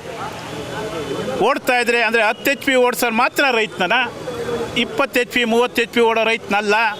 ಅವನು ನಿಮ್ಮ ಆಹಾರದ ಭದ್ರತೆಗೆ ಆಹಾರವನ್ನು ಕೊಡ್ತಾ ಇಲ್ವೇ? ಆಹಾರದ ಭದ್ರತೆ ಯಾರ್ದು? ಸರ್ಕಾರದ್ದು. ಅದು ಕೊಡ್ತಾ ಇರೋದು ಯಾರು? ಮೂಲ ರೈತ. ಈ ವಿಚಾರಗಳನ್ನ ಇಟ್ಕೊಂಡು ಇವತ್ತು ನಾವು ರೈತರು ಬೀದಿಗಿಳಿತಾ ಇದ್ದೇವೆ. ಮತ್ತೊಂದು ವಿಶೇಷವಾಗಿ ರಾಜ್ಯ ಸರ್ಕಾರ ಪ್ರತಿ ಮನೆಗೂ ಕೂಡ ಪ್ರತಿ ನಾಗರಿಕನಿಗೂ ಕೂಡ ಉಚಿತ ವಿದ್ಯುತ್ತು ಅಂತೇಳಿ ಏನು ಇವತ್ತು ಕೊಟ್ಟಿದ್ದಾರೆ. ಇದು ಒಂದು ರೀತಿಯಲ್ಲಿ ಮೋಸದಲ್ಲಿ ಮೋಸ ಇವತ್ತು ಮಾಡ್ತಾಯಿದೆ. ಉದಾಹರಣೆಗೆ ಈ ಪತ್ರವನ್ನು ತಮಗೆ ನಾನು ನೋಡಿಸ್ತಾ ಇದ್ದೇನೆ. ಪ್ರತಿ ಗ್ರಾಹಕರಿಗೂ ಕೂಡ ವರ್ಷಕ್ಕೊಂದು ಸರಿ ಠೇವಣಿ ಹಣ ಕಟ್ಟಿ ಅಂತೇಳಿ ಮಾಡಿದ್ದಾರೆ. ವರ್ಷಕ್ಕೊಂದು ಸರಿ ಠೇವಣಿ ಹಣ ಕೊಡಿ ಅಂತೇಳಿ 3,000 ಚಿಲ್ಲರೆ ಹಣ ಇವತ್ತು ಸರ್ಕ್ಯುಲರ್ ಮಾಡಿದ್ದಾರೆ. ಅಂದರೆ ತಿಂಗಳಿಗೆ 150 ರೂಪಾಯಿ, ತಿಂಗಳಿಗೆ 250 ರೂಪಾಯಿ, ತಿಂಗಳಿಗೆ 320 ರೂಪಾಯಿ, ತಿಂಗಳಿಗೆ 400 ರೂಪಾಯಿ ಅಂತೇಳಿ ಈ ಒಂದು ಸರ್ಕ್ಯುಲರಲ್ಲಿ ಹಾಕಿ ಕೊಟ್ಟಿದ್ದೇನೆ. ಯಾವುದಪ್ಪ ಸಿದ್ದರಾಮಣ್ಣ ನೀನು ಉಚಿತವಾದಂಥ ಯೋಜನೆ ಇದು? Nandakumar, CTV news, Chikkaballapura. ಗಣೇಶ ಹಬ್ಬ ಬಂದರೆ ತಮ್ಮ ಏರಿಯಾಗಳಲ್ಲಿ ಯಾವ ರೀತಿಯ ಗಣಪತಿ ಪ್ರತಿಷ್ಠಾಪಿಸಬೇಕು ಎಂಬ ಉತ್ಸಾಹ ಎಲ್ಲರಲ್ಲಿಯೂ ಇರುತ್ತೆ. ಆದರೆ ಇದಕ್ಕೆಲ್ಲ ಸರ್ಕಾರ ಕೆಲವು ನಿಯಮಗಳನ್ನು ಹೊರಡಿಸಿದ್ದು ಅದರಂತೆ ಇಂದು ಚಿಕ್ಕಬಳ್ಳಾಪುರದಲ್ಲಿ ಜಿಲ್ಲಾ ಮಟ್ಟದ ಶಾಂತಿ ಸಭೆಯನ್ನ ನಡೆಸಿ ಸಾರ್ವಜನಿಕರಿಗೆ ಅರಿವು ಮೂಡಿಸಲಾಯಿತು.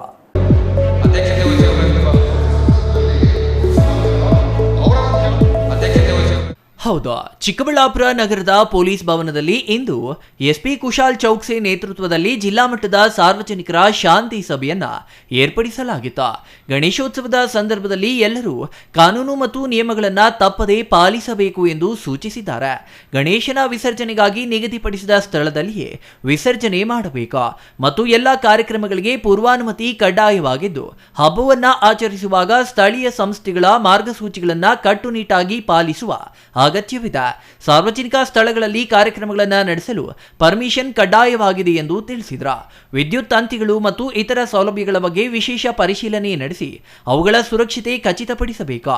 ಎಲ್ಲಾ ತಾಲೂಕು ಕೇಂದ್ರಗಳಲ್ಲಿ ಏಕಗವಾಕ್ಷಿ ಯೋಜನೆಯಡಿ ಇವೆಲ್ಲ ಅನುಮತಿಗಳನ್ನು ನೀಡಲಾಗುತ್ತಿದ್ದು, ಗಣೇಶೋತ್ಸವ ಕಾರ್ಯಕ್ರಮಗಳ ಪಟ್ಟಿ ಮತ್ತು ಕಾರ್ಯಕ್ರಮದ ವಿವರಗಳನ್ನು ಸರಿಯಾಗಿ ಸಲ್ಲಿಸಬೇಕು.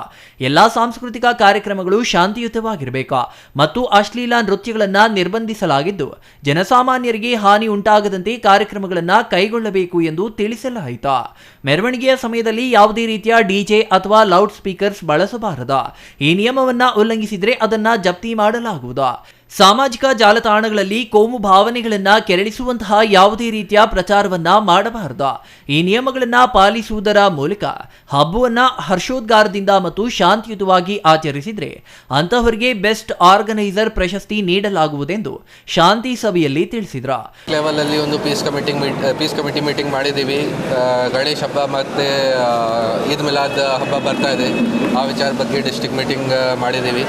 ಸೊ ಎಲ್ಲ ಡಿಪಾರ್ಟ್ಮೆಂಟ್ಸ್ಗೆ ಸೇರಿ ಯಾರು ಸಂಬಂಧಪಟ್ಟ ಡಿಪಾರ್ಟ್ಮೆಂಟ್ಸ್ ಇದೆ ಅವ್ರಿಗೆ ಎಲ್ಲರಿಗೆ ಕರೆದು ನಾವು ಜೊತೆಗೆ ಒಂದು ಕಂಬೈನ್ಡ್ ಮೀಟಿಂಗ್ ಮಾಡಿದ್ದೀವಿ. ಸೊ ನಮ್ಮಿಂದ ಎಲ್ಲ ಇನ್ಸ್ಟ್ರಕ್ಷನ್ಸ್ ವಗೇರ ಕೂಡ ಶೇರ್ ಮಾಡಿದ್ದೀವಿ ಆರ್ಗನೈಸಿಂಗ್ ಟೀಮ್ಸ್ ಜೊತೆಗೆ. ಏನೇನು ಮಾಡಬೇಕು ಏನೇನು ಮಾಡಬಾರ್ದು ಡೂಸ್ ಆ್ಯಂಡ್ ಡೋಂಟ್ಸ್ದು ಲಿಸ್ಟ್ ಶೇರ್ ಮಾಡಿದ್ದೀವಿ. ಅದೇ ಥರ ಜೊತೆಗೆ ನಾವು ವ್ಯವಸ್ಥೆ ಮಾಡಿದ್ದೀವಿ ಸಿಂಗಲ್ ವಿಂಡೋ ಪರ್ಮಿಷನ್ ಕ್ಲಿಯರೆನ್ಸ್ದು. ಅದು ಎಲ್ಲ ತಾಲೂಕ್ ಲೆವೆಲ್ ಪ್ಲೇಸಸಲ್ಲಿ ಸಿಂಗಲ್ ವಿಂಡೋ ಕ್ಲಿಯರೆನ್ಸ್ದು ವ್ಯವಸ್ಥೆ ಮಾಡ್ತಾರೆ. ಆ ಟೈಮ್ಗೆ ನಾವು ಕೂಡ ಒಂದು ಅಂಡರ್ಟೇಕಿಂಗ್ದು ಫಾರ್ಮ್ ಕೊಡ್ತೀವಿ ನಮ್ಮ ಸೈಡಿಂದ. ಆ ಅಂಡರ್ಟೇಕಿಂಗ್ ಫಾರ್ಮಲ್ಲಿ ಡೂಸ್ ಆ್ಯಂಡ್ ಡೋಂಟ್ಸ್ ಮೆನ್ಷನ್ ಮಾಡ್ತೀವಿ ಮತ್ತು ಆರ್ಗನೈಸಿಂಗ್ ಟೀಮ್ದು 3 ಮೆಂಬರ್ಸ್ದು ನಾವು ಸೈನ್ ತಗೊಳ್ತೀವಿ ಅಂಡರ್ಟೇಕಿಂಗಲ್ಲಿ. ಸೊ ಅವ್ರಿಗೆ ಕೂಡ ಒಂದೇ ಥರ ರೆಸ್ಪಾನ್ಸಿಬಿಲಿಟಿ ಥರ ಸಿಗುತ್ತೆ ಮತ್ತು ನಮಗೆ ಕೂಡ ಒಂದು ಕಾಂಟ್ಯಾಕ್ಟ್ ಟೈಪ್ ಸಿಗುತ್ತೆ. ಇವರು ಈ ಪಂಡಾಲ್ದು ಈ ಆರ್ಗನೈಸಿಂಗ್ ಟೀಮ್ದು ಕಾಂಟ್ಯಾಕ್ಟ್ ಪರ್ಸನ್ ಇವರು 3 ಜನ ಇದ್ದಾರೆ. ಸೊ ಅದನ್ನು ನಾವು ಈ ಥರ ಡಿಸೈಡ್ ಮಾಡಿದ್ದೀವಿ. ಜೊತೆಗೆ ಈಗ ಎನ್ವೈರ್ಮೆಂಟಲ್ ಫ್ರೆಂಡ್ಲಿ ಇನಿಷಿಯೇಟಿವ್ ಬಗ್ಗೆ ಗೌರ್ಮೆಂಟಿಂದ ಕೂಡ ಇನ್ಸ್ಟ್ರಕ್ಷನ್ಸ್ ಬಂದಿದೆ ಕಿ ಯಾವುದು ಜಾಗ POP ಸ್ಟ್ಯಾಚ್ಯೂ ಇನ್ಸ್ಟಾಲ್ ಮಾಡಬಾರ್ದು. ಸೊ ಅದು ಕೂಡ ನಾವು ತಿಳಿಸಿದ್ದೀವಿ. ಜೊತೆಗೆ ಗ್ರೀನ್ ಫೈರ್ ಕ್ರ್ಯಾಕರ್ಸ್ ಇದೆ ಅದನ್ನು ಯೂಸ್ ಮಾಡಬೇಕು. DJ ಬಗ್ಗೆ ಕೂಡ ನಾವು ಸುಪ್ರೀಂ ಕೋರ್ಟ್ ಗೈಡ್ಲೈನ್ಸ್ ಪ್ರಕಾರ 10 ಗಂಟೆ ಆದಮೇಲೆ ಯಾವುದು ಸ್ಪೀಕರ್ ವಗೇರ ಯೂಸ್ ಮಾಡಬಾರ್ದು ಅದು ಇನ್ಸ್ಟ್ರಕ್ಷನ್ಸ್ ಕೊಟ್ಟಿದ್ದೀವಿ. ಅದೇ ಥರ ಪ್ರೊಸೆಷನಲ್ಲಿ ಏನೇನು ಮಾಡಬೇಕು ಇದು ಎಲ್ಲ ನಾವು ಡಿಸ್ಕಸ್ ಮಾಡಿದ್ದೀವಿ ಇವತ್ತು. ಸೊ ಪಬ್ಲಿಕ್ ಜೊತೆ ಅದೇ ರಿಕ್ವೆಸ್ಟ್ ಇದೆ ಕಿ ಎಲ್ಲರದು ಸಹಕಾರದಿಂದ ಮತ್ತು ನಮ್ಮ ಪೊಲೀಸ್ ಇಲಾಖೆ ಜೊತೆಗೆ ಬೇರೆ ಬೇರೆ ಡಿಪಾರ್ಟ್ಮೆಂಟ್ ಸಹಕಾರದಿಂದ ಇದು ಹಬ್ಬ ಇದೆ ಅದನ್ನು ಶಾಂತಿಯುತವಾಗಿ ಆಚರಿಸಬೇಕು. ಒಟ್ಟಾರೆ ಚಿಕ್ಕಬಳ್ಳಾಪುರ ಜಿಲ್ಲೆಯಾದ್ಯಂತ ಯಾವುದೇ ಅಹಿತಕರ ಘಟನೆಗಳು ನಡೆಯದಂತೆ ಪೊಲೀಸರು ಸಾಕಷ್ಟು ಮುತುವರ್ಜಿ ನಡೆಸುತ್ತಿರುವುದು ಸಾರ್ವಜನಿಕರ ಮೆಚ್ಚುಗೆಗೆ ಪಾತ್ರವಾಗಿದೆ. Nandakumar, CTV news, Chikkaballapur. 2 ವರ್ಷಗಳಿಂದ ತಣ್ಣಗಾಗಿದ್ದ ಗೌರಿಬಿದನೂರು ನಗರದ ಭಜನಾ ಮಂದಿರ ಜಾಗದ ವಿವಾದ ಮತ್ತೆ ಮುನ್ನೆಲೆಗೆ ಬಂದಿದ್ದು, ಆ ಜಾಗದಲ್ಲಿ ಅಂಬೇಡ್ಕರ್ ಸ್ತೂಪ ಸ್ಥಾಪಿಸಬೇಕು ಎಂದು ದಲಿತ ಸಂಘಟನೆಗಳ ಒಕ್ಕೂಟ ಆಗ್ರಹಿಸಿದೆ. ಒಕ್ಕೂಟದ ಮುಖಂಡರು ಶಾಸಕ KH ಪುಟ್ಟಸ್ವಾಮಿ ಗೌಡರನ್ನ ಗೃಹ ಕಚೇರಿಯಲ್ಲಿ ಭೇಟಿ ಮಾಡಿ ಈ ಕುರಿತು ಮನವಿ ಸಲ್ಲಿಸಿದರು. 2 ವರ್ಷಗಳಿಂದ ತಣ್ಣಗಾಗಿದ್ದ ಗೌರಿಬಿದನೂರು ನಗರದ ಭಜನಾ ಮಂದಿರ ಜಾಗದ ವಿವಾದ ಮತ್ತೆ ಮುನ್ನೆಲೆಗೆ ಬಂದಿದ್ದು, ಆ ಜಾಗದಲ್ಲಿ ಅಂಬೇಡ್ಕರ್ ಸ್ತೂಪ ಸ್ಥಾಪಿಸಬೇಕು ಎಂದು ದಲಿತ ಸಂಘಟನೆಗಳ ಒಕ್ಕೂಟ ಆಗ್ರಹಿಸಿದೆ. ನಗರದ ಹೃದಯ ಭಾಗದಲ್ಲಿ ಈ ಹಿಂದೆ ಇದ್ದ ಬೆಂಗಳೂರು ವೃತ್ತವನ್ನು ಪುರಸಭೆ ಮೂಲಕ ಅಂಬೇಡ್ಕರ್ ವೃತ್ತ ಎಂದು ನಾಮಕರಣ ಮಾಡಲಾಗಿತ್ತು. ರಸ್ತೆ ವಿಸ್ತರಣೆಯಾದ ಬಳಿಕ ವೃತ್ತದಲ್ಲಿರುವ ನಗರಸಭೆಗೆ ಸೇರಿದ ಖಾಲಿ ಜಾಗದಲ್ಲಿ ಅಂಬೇಡ್ಕರ್ ಪ್ರತಿಮೆ ನಿರ್ಮಿಸಲು ಅನುಮತಿ ನೀಡುವಂತೆ 2022ರಲ್ಲಿ ನಗರಸಭೆಗೆ ಮನವಿ ಸಲ್ಲಿಸಲಾಗಿತ್ತು. ಆದರೆ ಇದನ್ನ ಅರಿತ ಕೆಲವರು ರಾತ್ರೋರಾತ್ರಿ ಸೀತಾರಾಮ ಲಕ್ಷ್ಮಣ ಆಂಜನೇಯ ವಿಗ್ರಹ ಪ್ರತಿಷ್ಠಾಪಿಸಿ ವಿವಾದ ಸೃಷ್ಟಿಸಿ ಶಾಂತಿ ಸುವ್ಯವಸ್ಥೆಗೆ ಧಕ್ಕೆ ತಂದಿದ್ದಾರೆ ಎಂದು ಆರೋಪಿಸಿದ್ದಾರೆ. ಈ ವಿವಾದಿತ ಸ್ಥಳದಲ್ಲಿ ಅಕ್ರಮವಾಗಿ ಇಟ್ಟಿರುವ ದೇವರ ವಿಗ್ರಹಗಳನ್ನು ತೆರವುಗೊಳಿಸಬೇಕು. ಈ ಜಾಗವನ್ನ ನಗರಸಭೆ ವಶಕ್ಕೆ ಪಡೆಯಬೇಕು. ಜಾಗವನ್ನ ದಲಿತರ ಸಾಂಸ್ಕೃತಿಕ ಚಟುವಟಿಕೆಗಳು ನಡೆಸಲು ಅನುಕೂಲವಾಗುವಂತೆ ಸೂಕ್ತ ಕ್ರಮ ಜರುಗಿಸಬೇಕು. ಈ ಸಮಸ್ಯೆಗೆ ಕಾರಣರಾದ ಅಧಿಕಾರಿಗಳ ವಿರುದ್ಧ ಸೂಕ್ತ ಕ್ರಮ ಜರುಗಿಸಬೇಕು ಎಂದು ಒತ್ತಾಯಿಸಿದ್ರು. ಇಲ್ಲವಾದಲ್ಲಿ ನಗರಸಭೆ ಮುಂದೆ 2ನೇ ಹಂತದ ಅನಿರ್ದಿಷ್ಟಾವಧಿ ಧರಣಿ ಹಮ್ಮಿಕೊಳ್ಳಲಾಗುವುದು ಎಂದು ಎಚ್ಚರಿಕೆ ನೀಡಿದ್ರು. ನಿರಂತರ ಹೋರಾಟ ನಡೆಸಿದಾಗ ಜಿಲ್ಲಾಧಿಕಾರಿ ಕಾಲಾವಕಾಶ ನೀಡುವಂತೆ ಕೋರಿದ್ದರಿಂದ ಹೋರಾಟ ನಿಲ್ಲಿಸಿರುವುದಾಗಿ ಮುಖಂಡರು ಶಾಸಕರಿಗೆ ತಿಳಿಸಿದ್ರು. ಇನ್ನು ನಗರಸಭೆ ಆಯುಕ್ತರಾದ DM ಗೀತಾ ಮಾತನಾಡಿ 1953 ಖಸಾಯಿಖಾನೆ, ಬಳಿಕ 1966ರಿಂದ 68ರಲ್ಲಿ ಭಜನಾ ಮಂದಿರ, 1985ರಿಂದ 86ರವರೆಗೆ ಕೋದಂಡರಾಮಸ್ವಾಮಿ ಭಜನಾ ಮಂದಿರ ಎಂದು ಖಾತೆ ಬರುತ್ತಿದೆ. ರಸ್ತೆ ವಿಸ್ತರಣೆಯಾದ ಬಳಿಕ 2015ರಲ್ಲಿ ಜಿಲ್ಲಾಧಿಕಾರಿ ಪುರಸಭೆ ಸಾಮಾನ್ಯ ಸಭೆಯಲ್ಲಿ ಚರ್ಚಿಸಿ ಪುರಸಭೆಗೆ ವಾಪಸ್ ಪಡೆಯುವಂತೆ ಸೂಚನೆ ನೀಡಿದ್ರ. ಪುರಸಭೆಗೆ ವಾಪಸ್ ಪಡೆಯದ ಕಾರಣ ಯಥಾಸ್ಥಿತಿ ಇದೆ. ಈಗ ಜಾಗಕ್ಕೆ ಸಂಬಂಧಿಸಿ ನ್ಯಾಯಾಲಯದಲ್ಲಿ ದಾವೆ ನಡೆಯುತ್ತಿದೆ ಎಂದು ತಿಳಿಸಿದ್ರ. ಶಾಸಕ ಕೆಎಚ್ ಪುಟ್ಟಸ್ವಾಮಿಗೌಡ ಮಾತನಾಡಿ 2015ರಲ್ಲಿ ಜಿಲ್ಲಾಧಿಕಾರಿ ಆದೇಶದಂತೆ ಪುರಸಭೆ ಪಾಲಿಸಿದ್ರೆ ಈ ಸಮಸ್ಯೆ ಉದ್ಭವಿಸುತ್ತಿರಲಿಲ್ಲ. ಹಿಂದಿನ ಶಾಸಕರು ಪ್ರಭಾವಿಯಾಗಿದ್ರ. ಆ ಸಂದರ್ಭದಲ್ಲಿ ಸಮಸ್ಯೆ ಬಗೆಹರಿಸಿಕೊಳ್ಳಬಹುದಿತ್ತು. ಆದರೆ ಈಗ ಪ್ರಕರಣ ನ್ಯಾಯಾಲಯದ ಮೆಟ್ಟಿಲೇರಿದ್ದು ನಗರಸಭೆಯಿಂದ ಏನೂ ಮಾಡಲು ಸಾಧ್ಯವಿಲ್ಲ. ನ್ಯಾಯಾಲಯದ ಮೂಲಕ ಆ ಜಾಗವನ್ನ ನಗರಸಭೆ ಪಡೆಯಬೇಕು. ಬಳಿಕ ಸಾಮಾನ್ಯ ಸಭೆಯಲ್ಲಿ ಚರ್ಚಿಸಿ ಅಂಬೇಡ್ಕರ್ ಪ್ರತಿಮೆ ಅವಕಾಶ ನೀಡಬಹುದಾಗಿದೆ. ಮೊದಲು ನ್ಯಾಯಾಲಯಕ್ಕೆ ಅಗತ್ಯ ದಾಖಲೆಗಳನ್ನು ಸಲ್ಲಿಸಿ ಜಾಗ ನಗರಸಭೆಗೆ ಪಡೆಯುವ ಕೆಲಸ ಮಾಡೋಣ. ಈ ನಿಟ್ಟಿನಲ್ಲಿ ನಾನು ಎಲ್ಲಾ ರೀತಿಯ ಸಹಕಾರ ನೀಡುತ್ತೇನೆ. ಬಳಿಕ ಅಂಬೇಡ್ಕರ್ ಪ್ರತಿಮೆ ನಿರ್ಮಾಣಕ್ಕೆ ಅಗತ್ಯ ನೆರವು ಒದಗಿಸುತ್ತೇನೆ ಎಂದರು. ಅಂಬೇಡ್ಕರ್ ಪ್ರತಿಮೆಯನ್ನ ನಾವು ಸ್ಥಾಪನೆ ಮಾಡಬೇಕು. ಅದಕ್ಕೋಸ್ಕರ ಅದಕ್ಕೆ ಬೇಕಾದಂಥ ಒಂದು ಅನುಕೂಲಗಳನ್ನು, ಲೀಗಲ್ ಇಶ್ಯೂಗಳು ಏನಾದರೂ ಇದ್ರೆ ಪರಿಹರಿಸಿಕೊಡಿ. ಅದು ಅಂಬೇಡ್ಕರ್ ಪ್ರತಿಮೆ ಮಾಡಿಸೋಕ್ಕೆ ಸರಿಯಾದ ಒಂದು ವ್ಯವಸ್ಥೆಯನ್ನು ಮಾಡಿಕೊಡಿ ಅಂತ ಮನವಿ ಕೊಟ್ಟಿದ್ದೀರಿ. ಈಗ ಇದೆಲ್ಲ ನಾನು ಕೂಡ ದಾಖಲೆಗಳನ್ನು ಪರಿಶೀಲನೆ ಮಾಡಿದೆ. ಪರಿಶೀಲನೆ ಮಾಡಿದಾಗ ಅದು ನಗರಸಭೆಯ ಆಸ್ತಿಯಾಗಿ ನೀವು ತಗೊಳ್ಳಿ ಅಂತ 2015 ಇಸ್ವಿನಲ್ಲಿ DC ಅವರು ಕೂಡ ನೀವೇನು ಅದು ಭಜನಾ ಮಂದಿರ ಅಂತ ಏನಿತ್ತು ಅದನ್ನು ಸಮರ್ಪಕವಾಗಿ ಅದನ್ನು ಉಪಯೋಗಿಸ್ತಾ ಇಲ್ಲ, ಬೇರೆ ಉದ್ದೇಶಗಳಿಗೆ ಉಪಯೋಗಿಸಿದ್ದಾರೆ. ಆದರೆ ನಗರಸಭೆಗೆ ಇದನ್ನು ನೀವು ತಗೊಂಡು ಒಂದು ಕೌನ್ಸಿಲ್ ಮೀಟಿಂಗ್ನಲ್ಲಿ ಮಾಡಿ ಹ್ಯಾಂಡ್ ಓವರ್ ಮಾಡ್ಕೊಳ್ಳಿ ಅಂತ ಸ್ಪಷ್ಟವಾಗಿ DC ಆರ್ಡರ್ ಮಾಡಿದ್ದಾರೆ. ನೀವು ಏನು ಅಂಬೇಡ್ಕರ್ ಅವರ ಪ್ರತಿಮೆಯನ್ನು ಅಲ್ಲಿ ಪ್ರತಿಷ್ಠಾಪನೆ ಮಾಡಬೇಕು ಅಂತ ಏನು ಭಾವನೆ ಇದೆ ಅದರಲ್ಲಿ ಎರಡನೇ ಮಾತಿಲ್ಲ. ಅದಕ್ಕೆ ನಂದು ಕೂಡ 100% ಸಹಮತ ಇದೆ. ನೀವೊಬ್ಬರೇ ಇಲ್ಲ, ನಾನು ಕೂಡ ಸಹಮತ ಇದೆ. ಇನ್ನು ಈ ಸಂದರ್ಭದಲ್ಲಿ ಒಕ್ಕೂಟದ ಸತ್ಯನಾರಾಯಣ, ಚನ್ನಪ್ಪ, ಸೋಮಯ್ಯ, ಗಂಗಾಧರ್, ನಂಜುಂಡಪ್ಪ, ಬಿಕೆ ನರಸಿಂಹಮೂರ್ತಿ, ಸುನಂದಕುಮಾರ್, ನಾಗರಾಜ್, ಸುದರ್ಶನ್ ಇನ್ನೂ ಹಲವರು ಹಾಜರಿದ್ರ. R Manjunath, CTV news, Gauribidanur. ಇದೀಗ ಚಿಕ್ಕದೊಂದು ವಿರಾಮದ ನಂತರ ಸಿಟಿವಿ ನ್ಯೂಸ್ ಮತ್ತೆ ಮುಂದುವರಿಯಲಿದೆ. Ramos furniture paradise Gauri Ganesha ಮತ್ತು ವಿಜಯದಶಮಿ ಹಬ್ಬದ ಪ್ರಯುಕ್ತ ಮೆಗಾ ಫರ್ನಿಚರ್ ಎಕ್ಸ್ಚೇಂಜ್ ಮೇಳ. ನಿಮ್ಮ ಬಳಿ ಇರುವ ಯಾವುದೇ ಹಳೆಯ ಫರ್ನಿಚರ್ ಎಕ್ಸ್ಚೇಂಜ್ ಮಾಡಿಕೊಂಡಲ್ಲಿ 25% ರಿಯಾಯಿತಿ ನೀಡಲಾಗುವುದು. ಈ ಸದಾವಕಾಶವನ್ನು ಎಲ್ಲ ಗ್ರಾಹಕರು ಉಪಯೋಗಿಸಿಕೊಳ್ಳಬಹುದು. ಹಿಂದೆ ಸಂಪರ್ಕಿಸಿ ರಾಮೋಸ್ ಫರ್ನಿಚರ್ ಪ್ಯಾರಡೈಸ್, ರಾಗ ಬಿಲ್ಡಿಂಗ್, ವಿಶಾಲ್ ಮಾರ್ಟ್ ಮುಂಭಾಗ, ಬಿಬಿ ರಸ್ತೆ, Chikkaballapur.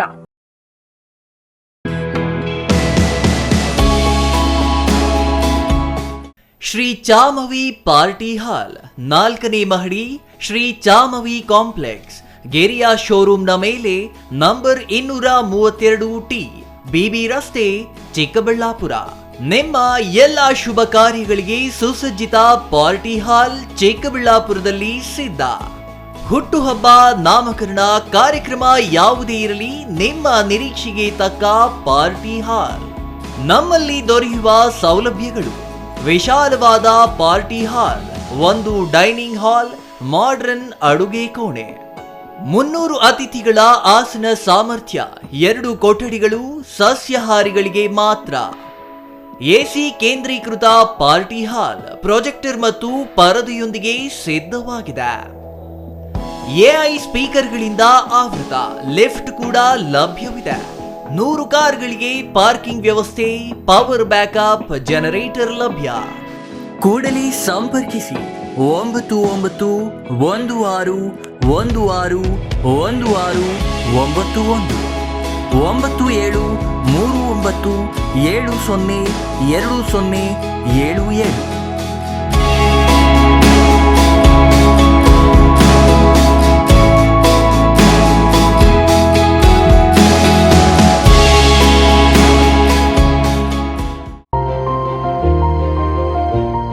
Jain mission hospital, Jain mission ಟ್ರಸ್ಟ್ನ ಲಾಭರಹಿತ ಉಪಕ್ರಮ, ಬಿಬಿ ರಸ್ತೆ, ಚಿಕ್ಕಬಳ್ಳಾಪುರ. ಇನ್ನು ಮುಂದೆ ಹೆಚ್ಚಿನ ಚಿಕಿತ್ಸೆಗಾಗಿ ಬೆಂಗಳೂರಿಗೆ ಹೋಗಬೇಕು ಎಂಬ ಚಿಂತೆ ಬೇಡ. ಚಿಕ್ಕಬಳ್ಳಾಪುರದ ಮೊಟ್ಟ ಮೊದಲ ಅತ್ಯಾಧುನಿಕ ತಂತ್ರಜ್ಞಾನ, ಗುಣಮಟ್ಟದ ವೈದ್ಯಕೀಯವನ್ನು ಒಳಗೊಂಡ ಏಕೈಕ ಆಸ್ಪತ್ರೆ ಜೈನ್ ಮಿಷನ್ ಹಾಸ್ಪಿಟಲ್. ದಿನದ 24 ಗಂಟೆಗಳು ನೆಬುಲೈಸೇಷನ್, ಹೆರಿಗೆ, ಐಸಿಯು, ಟ್ರಾಮ್ ಸೆಂಟರ್, ಆಂಬ್ಯುಲೆನ್ಸ್ ಸೇವೆಗಳು ಲಭ್ಯವಿದೆ. ಜೈನ್ ಮಿಷನ್ ಆಸ್ಪತ್ರೆಯು 4 ಅಂತಸ್ತಿನ ಕಟ್ಟಡವನ್ನು ಒಳಗೊಂಡಿದ್ದು 100 ಹಾಸಿಗೆಗಳುಳ್ಳ ಸುಸಜ್ಜಿತವಾದ ಆಸ್ಪತ್ರೆಯಾಗಿದೆ. ಅಲ್ಲದೆ ಸುಧಾರಿತ ಲ್ಯಾಬ್ ಸೌಲಭ್ಯಗಳು, ಎಕ್ಸ್ರೇ, ಓಟಿ ಕಾಂಪ್ಲೆಕ್ಸ್, ಲ್ಯಾಬ್ ಸೇವೆಗಳು, ಒಳಗಿನ ರೋಗಿಗಳು, ಸಾಮಾನ್ಯ ಸೇವೆಗಳು ಲಭ್ಯವಿದೆ. 24 ಗಂಟೆಗಳ ತುರ್ತು ಸೇವೆಗಳು, ಐಸಿಯು, ಎನ್ಐಸಿಯು, ಅಪಘಾತ ಮತ್ತು ತುರ್ತು ಚಿಕಿತ್ಸೆ, ಫಾರ್ಮಸಿ, ಆಂಬ್ಯುಲೆನ್ಸ್. ವಿರಾಮದ ನಂತರ ಸಿಟಿವಿ ನ್ಯೂಸ್ಗೆ ಮತ್ತೆ ಸ್ವಾಗತ. ನಂಜನಗೂಡಿನ ಗಟ್ಟವಾಡಿ ದಲಿತ ಮಹಿಳೆ ಮೇಲೆ ಅತ್ಯಾಚಾರವೆಸಗಿ ಕೊಲೆ ಮಾಡಿದ ಪ್ರಕರಣಕ್ಕೆ ಸಂಬಂಧಿಸಿ ಸಂತ್ರಸ್ತೆ ಕುಟುಂಬಕ್ಕೆ ಸೂಕ್ತ ಪರಿಹಾರ ನೀಡುವಲ್ಲಿ ರಾಜ್ಯ ಸರ್ಕಾರ ಮತ್ತು ಪೊಲೀಸ್ ಇಲಾಖೆ ವಿಫಲವಾಗಿದೆ ಎಂದು ಆರೋಪಿಸಿ ದೊಡ್ಡಕವಲಂದೆ ಗ್ರಾಮದಲ್ಲಿ ದಲಿತ ಸಂಘಟನೆಗಳ ಸಮನ್ವಯ ಸಮಿತಿಯಿಂದ ಬೃಹತ್ ಪ್ರತಿಭಟನೆ ನಡೆಸಲಾಯಿತು. ನಂಜನಗೂಡು ತಾಲೂಕಿನ ದೊಡ್ಡಕವಲಂದೆ ಕೃಷ್ಣರಾಜಪುರ ಗ್ರಾಮದ ಸರ್ಕಲ್ನಿಂದ ನಂಜನಗೂಡು ಚಾಮರಾಜನಗರ ರಾಷ್ಟ್ರೀಯ ಹೆದ್ದಾರಿಯಲ್ಲಿ ಕಾಲ್ನಡಿಗೆ ಜಾಥಾ ನಡೆಸಿ ದೊಡ್ಡಕವಲಂದೆ ಗ್ರಾಮದ ನಾಡ ಕಚೇರಿ ಮುಂಭಾಗದಲ್ಲಿ ದಲಿತ ಸಂಘಟನೆಗಳ ಸಮನ್ವಯ ಸಮಿತಿ, ದಲಿತ ಹಕ್ಕುಗಳ ಸಮಿತಿ ಹಾಗೂ ವಿವಿಧ ದಲಿತ ಪರ ಸಂಘಟನೆಗಳ ನೂರಾರು ಕಾರ್ಯಕರ್ತರು ರಾಜ್ಯ ಸರ್ಕಾರ ಮತ್ತು ಪೊಲೀಸ್ ಇಲಾಖೆ ವಿರುದ್ಧ ಧಿಕ್ಕಾರದ ಘೋಷಣೆ ಕೂಗಿ ಆಕ್ರೋಶ ವ್ಯಕ್ತಪಡಿಸಿದರು. ವಜಾಗೊಳಿಸಿ ವಿಜಯ್ ಕುಮಾರ್ ವಜಾಗೊಳಿಸಿ, ವಜಾ ಮಾಡಿ ವಿಜಯ್ ಕುಮಾರ್ ವಜಾ ಮಾಡಿ, ವಿಜಯ್ ಕುಮಾರ್ ವಜಾ ಮಾಡಿ. ಬೇಕೇ ಬೇಕು ನ್ಯಾಯ, ಬೇಕೇ ಬೇಕು ನ್ಯಾಯ ಬೇಕು. ದಲಿತ ಮಹಿಳೆಯರ ರಕ್ಷಣೆ ನೀಡಲಾದ ಸರ್ಕಾರಕ್ಕೆ ಧಿಕ್ಕಾರ. ದಲಿತ ಮಹಿಳೆಯರಿಗೆ ರಕ್ಷಣೆ ನೀಡಲಾದ ಸರ್ಕಾರಕ್ಕೆ ಧಿಕ್ಕಾರ. ಬೇಕೇ ಬೇಕು ನ್ಯಾಯ ಬೇಕು, ಬೇಕೇ ಬೇಕು ನ್ಯಾಯ ಬೇಕು. ಯಾತಕ್ಕಾಗಿ ಹೋರಾಟ, ನ್ಯಾಯಕ್ಕಾಗಿ ಹೋರಾಟ, ಎಲ್ಲಿಯ ತನಕ ಹೋರಾಟ, ಎಲ್ಲಿಯ ತನಕ ಹೋರಾಟ. ಈ ವೇಳೆ ಮಾಜಿ ಮೇಯರ್ ಪುರುಷೋತ್ತಮ್ ಮಾತನಾಡಿ, ಗಟ್ಟವಾಡಿ ಗ್ರಾಮದಲ್ಲಿ ಪರಿಶಿಷ್ಟ ಜಾತಿ ಮಹಿಳೆಯ ಮೇಲೆ ಅತ್ಯಾಚಾರವೆಸಗಿ ಆಕೆಯನ್ನ ಕೊಲೆ ಮಾಡಿ ಬಾಳೆಗಿಡಕ್ಕೆ ನೇಣು ಹಾಕಿದ್ದಾರೆ. ಬಾಳೆಗಿಡಕ್ಕೆ ಯಾರಾದರೂ ನೇಣು ಹಾಕಿಕೊಳ್ಳುತ್ತಾರಾ ಎಂದು ಪ್ರಶ್ನೆ ಮಾಡಿದ್ರ. ಪೊಲೀಸ್ ಇಲಾಖೆ ಒಂದು ಜಾತಿಗೆ, ಒಂದು ಸಮಾಜಕ್ಕೆ ಸೀಮಿತವಾಗಿದೆ. ನ್ಯಾಯ ಕೇಳಲು ಬಂದವರ ವಿರುದ್ಧ ದುಂಡಾವರ್ತನೆ ತೋರುತ್ತಿದೆ ಎಂದು ಕಿಡಿಕಾರಿದ್ರ. ಪೊಲೀಸ್ ಸಿಬ್ಬಂದಿ ವಿಜಯ್ ಕುಮಾರ್ ಧಮಕಿ ಹಾಕಿದ್ದಾರೆ. ಪೊಲೀಸರು ದಲಿತರ ಮೇಲೆ ದಬ್ಬಾಳಿಕೆ ಮಾಡಿದ್ದಾರೆ. ಸಂವಿಧಾನ ಪೀಠಿಕೆ ಪೊಲೀಸ್ ಠಾಣೆಯಲ್ಲಿ ಅಳವಡಿಸದೆ ಅಪಮಾನ ಮಾಡಿದ್ದಾರೆ. ರಕ್ಷಣೆ ನೀಡಬೇಕಾದ ಪೊಲೀಸರು ದಬ್ಬಾಳಿಕೆ ನಡೆಸುತ್ತಿರುವುದು ಬೇಸರ ತಂದಿದೆ. ದಲಿತ ಮಹಿಳೆಯ ಕೊಲೆ ಪ್ರಕರಣ ನಡೆದು 11 ದಿನಗಳು ಕಳೆದರೂ ಆರೋಪಿಯ ಸಹಚರರನ್ನ ಬಂಧಿಸುವಲ್ಲಿ ಪೊಲೀಸ್ ಇಲಾಖೆ ವಿಫಲವಾಗಿದೆ. ಈ ಕೊಲೆಯನ್ನ ಒಬ್ಬ ವ್ಯಕ್ತಿ ಮಾಡಲು ಸಾಧ್ಯವಿಲ್ಲ. ಇದರ ಹಿಂದೆ ಆರೋಪಿಯ ಸಹಚರರು ಇದ್ದಾರೆ. ಕೂಡಲೇ ಸಹಚರರನ್ನ ಬಂಧಿಸಬೇಕು ಎಂದು ಒತ್ತಾಯಿಸಿದ್ರ. ಮಹಿಳೆ ಕೊಲೆಯಾದರೂ ಅಧಿಕಾರಿಗಳು ಮತ್ತು ಜನಪ್ರತಿನಿಧಿಗಳು ಅವರ ಮನೆಗೆ ಭೇಟಿ ನೀಡಿ ಸಾಂತ್ವನ ಹೇಳಿಲ್ಲ. ಶಾಸಕರು, ಜಿಲ್ಲಾ ಉಸ್ತುವಾರಿ ಸಚಿವರು, ಸಂಸದರು ಮೀಸಲು ಕ್ಷೇತ್ರದಲ್ಲಿ ನಿಂತು ಗೆದ್ದಿದ್ದಾರೆ. ಜನಪ್ರತಿನಿಧಿಯಾದವರಿಗೆ ನಾವು ಯಾವ ಕ್ಷೇತ್ರದಲ್ಲಿ ನಿಂತು ಗೆದ್ದಿದ್ದೇವೆ ಎಂಬ ಪರಿಜ್ಞಾನ ಇರಬೇಕು ಎಂದು ಶಾಸಕ ದರ್ಶನ್ ಧ್ರುವನಾರಾಯಣ್, ಸಂಸದ ಸುನೀಲ್ ಬೋಸ್, ಜಿಲ್ಲಾ ಉಸ್ತುವಾರಿ ಸಚಿವ ಡಾಕ್ಟರ್ ಎಚ್.ಸಿ. ಮಹದೇವಪ್ಪ ವಿರುದ್ಧ ಕಿಡಿಕಾರಿದ್ರ. ದಲಿತ ಸಂಘಟನೆಗಳ ಸಮನ್ವಯ ಸಮಿತಿ ಅಧ್ಯಕ್ಷ ಮಂಜು ಶಂಕರಪುರ ಮಾತನಾಡಿ, ಮಹಿಳೆಯ ಮೇಲೆ ಸಾಮೂಹಿಕ ಅತ್ಯಾಚಾರ ಎಸಗಿ ಕೊಲೆ ಮಾಡಿರುವ ಅನುಮಾನ ವ್ಯಕ್ತವಾಗಿದೆ. ರಾಜ್ಯ ಸರ್ಕಾರ ಉನ್ನತ ಮಟ್ಟದಲ್ಲಿ ತನಿಖೆ ನಡೆಸಬೇಕು. ಕೊಲೆಯಾದ ಮಹಿಳೆಯ ವಿಚಾರ ತಿಳಿಸಲು ಪೊಲೀಸ್ ಠಾಣೆಗೆ ಬಂದಿದ್ದ ಯುವಕರ ಮೇಲೆ ಗೂಂಡಾವರ್ತನೆ ತೋರಿ ಬೆದರಿಕೆ ಹಾಕಿರುವ ಪೊಲೀಸ್ ಸಿಬ್ಬಂದಿ ವಿಜಯ್ ಕುಮಾರ್ ಎಂಬುವರನ್ನ ಈ ಕೂಡಲೇ ಕೆಲಸದಿಂದ ಅಮಾನತು ಮಾಡಬೇಕು ಎಂದು ಆಗ್ರಹಿಸಿದ್ರ. ಪೊಲೀಸ್ ಠಾಣೆಯಲ್ಲಿ ಸಂವಿಧಾನ ಪೀಠಿಕೆ ಅಳವಡಿಸದೆ ಅಪಮಾನ ಎಸಗಿರುವ ಹಾಗೂ ಎಸ್ಸಿ/ಎಸ್ಟಿ ಸಭೆಯನ್ನ ನಡೆಸದೆ ಕಾನೂನು ಉಲ್ಲಂಘಿಸಿ ನಿರ್ಲಕ್ಷ್ಯ ತೋರಿದ ಪಿಎಸ್ಐ ಕೃಷ್ಣಕಾಂತ್ ಕೋಳಿ ಅವರನ್ನ ಕೂಡಲೇ ಅಮಾನತು ಮಾಡಬೇಕು ಎಂದು ಆಗ್ರಹಿಸಿದ್ರ. ಉಪತಹಸೀಲ್ದಾರ್ ಶಿವಕುಮಾರ್ ಅವರಿಗೆ ಮನವಿ ಸಲ್ಲಿಸಿದ್ರ. ಇನ್ನು ಪ್ರತಿಭಟನೆಯಲ್ಲಿ ದಲಿತ ಸಂಘಟನೆಗಳ ಸಮನ್ವಯ ಕಾರ್ಯಾಧ್ಯಕ್ಷ ಬಸವಟ್ಟಿಗೆ ನಾಗೇಂದ್ರ, ಗೌರವಾಧ್ಯಕ್ಷ ಗೀಕಹಳ್ಳಿ ಮಹದೇವಸ್ವಾಮಿ, ಬೊಕ್ಕಹಳ್ಳಿ ಮಹದೇವಸ್ವಾಮಿ, ಮಹದೇವ್, ಶಿವರಾಜ್, ಶಂಕರಪುರ ಮಹದೇವಸ್ವಾಮಿ, ರಾಜಣ್ಣ, ಶಕುಂತಲಾ ಇನ್ನೂ ಹಲವರು ಹಾಜರಿದ್ರ. Kumar, CTV news, Nanjangud.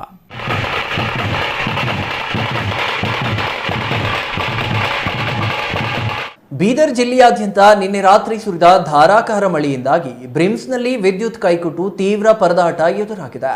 BRIMS ಆಸ್ಪತ್ರೆ ನೆಲಮಹಡಿಯಲ್ಲಿ ನೀರು ತುಂಬಿಕೊಂಡು ವಿದ್ಯುತ್ ಸಂಪರ್ಕ ಕಡಿತವಾಗಿದ್ದು ರೋಗಿಗಳು ಪರದಾಡುವಂತಾಯಿತು.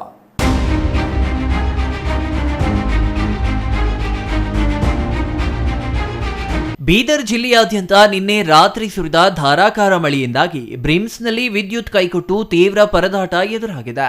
ಬ್ರಿಮ್ಸ್ ಆಸ್ಪತ್ರೆ ನೆಲಮಹಡಿಯಲ್ಲಿ ನೀರು ತುಂಬಿಕೊಂಡು ವಿದ್ಯುತ್ ಸಂಪರ್ಕ ಕಡಿತವಾಗಿದ್ದು, ವಿದ್ಯುತ್ ಕೈಕೊಟ್ಟ ಹಿನ್ನೆಲೆ ರೋಗಿಗಳು ಪರದಾಡುವಂತಾಯಿತು. ಅಲ್ಲದೆ ನವಜಾತ ಶಿಶುಗಳನ್ನ ಎನ್ಐಸಿಯುಯಿಂದ ಸ್ಥಳಾಂತರ ಮಾಡಲಾಯಿತು. ಇಂದು ಬೆಳಗಿನ ಜಾವ 4 ಗಂಟೆ ಸುಮಾರಿಗೆ ವಿದ್ಯುತ್ ಕೈಕೊಟ್ಟಿದ್ದು, ಇದರಿಂದ ಎನ್ಐಸಿಯು ವಿಭಾಗದಿಂದ 17 ಮಕ್ಕಳನ್ನ ಶಿಫ್ಟ್ ಮಾಡಲಾಗಿದೆ. ಎನ್ಐಸಿಯು ವಾರ್ಡ್ನಲ್ಲಿದ್ದ ನವಜಾತ ಶಿಶುಗಳು ಹಳೆ ಆಸ್ಪತ್ರೆ ಕಟ್ಟಡದ ವಾರ್ಡ್ಗೆ ಶಿಫ್ಟ್ ಮಾಡಲಾಗಿದೆ. ಬ್ರಿಮ್ಸ್ ಆಸ್ಪತ್ರೆ ಹಳೆ ಬಿಲ್ಡಿಂಗ್ ಹಾಗೂ ಓಲ್ಡ್ ಸಿಟಿಯ 100 ಹಾಸಿಗೆ ಆಸ್ಪತ್ರೆಗೆ ನವಜಾತ ಶಿಶುಗಳನ್ನ ಶಿಫ್ಟ್ ಮಾಡಿ ಸಮಸ್ಯೆ ಆಗದಂತೆ ಎಚ್ಚರಿಕೆ ವಹಿಸಲಾಗಿದೆ. ಇಂದು ನಸುಕಿನ ಜಾವ ಕರೆಂಟ್ ಹೋಗಿದ್ದರಿಂದ ಆಸ್ಪತ್ರೆಯಲ್ಲಿ ರೋಗಿಗಳು ತೀವ್ರ ಪರದಾಡಿದ್ದು, ಕರೆಂಟ್ ಇಲ್ಲದೆ ಆಸ್ಪತ್ರೆಯಲ್ಲಿ ರೋಗಿಗಳು ಹಾಗೂ ಸಾರ್ವಜನಿಕರು ತೀವ್ರ ಸಮಸ್ಯೆ ಎದುರಿಸಿದರು. ಮಹಿಳೆಯರು, ವೃದ್ಧರು ಮೆಟ್ಟಿಲು ಏರಲು ಮತ್ತು ಇಳಿಯಲು ಲಿಫ್ಟ್ ಇಲ್ಲದೆ ಪರದಾಡಿದ ಘಟನೆಯೂ ನಡೆಯಿತು. ನೆಲಮಹಡಿಯಿಂದ ನೀರು ಹೊರಹಾಕಲು ಅಗ್ನಿಶಾಮಕ ಸಿಬ್ಬಂದಿ ಹರಸಾಹಸ ಪಡುವಂತಾಯಿತು. ರೋಗಿಗಳು ಮೆಟ್ಟಿಲು ಹತ್ತಿ ಇಳಿಯಲು ಹರಸಾಹಸ ಪಡುವಂತಾದ್ರೆ ಬ್ರಿಮ್ಸ್ ಆಸ್ಪತ್ರೆ ಅಧಿಕಾರಿಗಳ ವಿರುದ್ಧ ರೋಗಿಗಳು ಮತ್ತು ಸಂಬಂಧಿಕರು ತೀವ್ರ ಅಸಮಾಧಾನ ಹೊರಹಾಕಿದ ಘಟನೆಯೂ ನಡೆಯಿತು. ಚಂದ್ರಯ್ಯ ಸ್ವಾಮಿ, ಸಿಟಿವಿ ನ್ಯೂಸ್, ಬೀದರ್.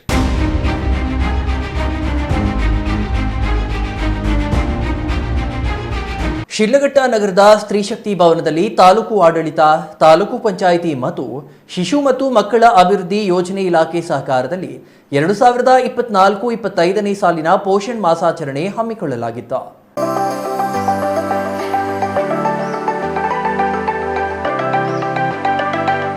ಶಿಡ್ಲಘಟ್ಟದಲ್ಲಿ 2024-25ನೇ ಸಾಲಿನ ಪೋಷಣ್ ಮಾಸಾಚರಣೆ ಹಮ್ಮಿಕೊಳ್ಳಲಾಗಿತ್ತು. ಕಾರ್ಯಕ್ರಮವನ್ನ ತಹಸೀಲ್ದಾರ್ ಬಿಎನ್ ಸ್ವಾಮಿ ಗಿಡ ನೆಟ್ಟು ನೀರು ಹಾಕುವ ಮೂಲಕ ಉದ್ಘಾಟಿಸಿ ಮಾತನಾಡಿ, ತಾಯಿ ಮತ್ತು ಮಕ್ಕಳ ಆರೋಗ್ಯವನ್ನ ಉತ್ತಮಪಡಿಸುವ ನಿಟ್ಟಿನಲ್ಲಿ ಕೇಂದ್ರ ಸರ್ಕಾರ ಪೋಷಣ್ ಅಭಿಯಾನ್ ಕಾರ್ಯಕ್ರಮ ಹಮ್ಮಿಕೊಂಡಿದೆ.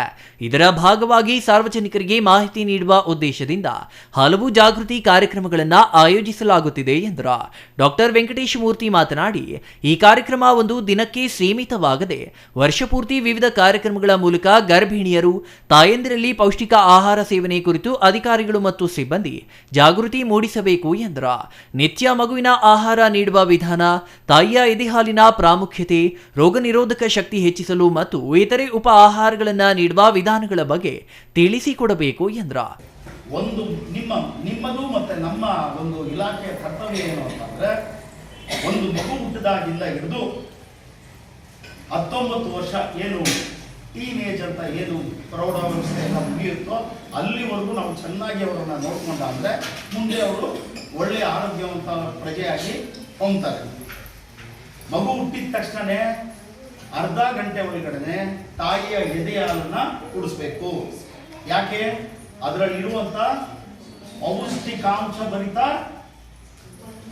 ತತ್ವಗಳನ್ನ ಅದು ಮಗುಗೆ ಕೊಟ್ಟಾದ್ರೆ ಮಗು ಇಮ್ಯುನಿಟಿ ಪವರ್ ಜಾಸ್ತಿ ಆಗುತ್ತೆ, ಯಾವುದೇ ತರ ರೋಗ ಮತ್ತು ರುಜಿನಗಳಿಂದ ಬಳಲಲ್ಲ. ಅದಾದ್ಮೇಲೆ ಕಂಪ್ಲೀಟ್ ಆಗಿ 6 ತಿಂಗಳವರೆಗೂ ಅದಕ್ಕೆ ತಾಯಿಯ ಎದೆ ಹಾಲೇ ಕೊಡಬೇಕು.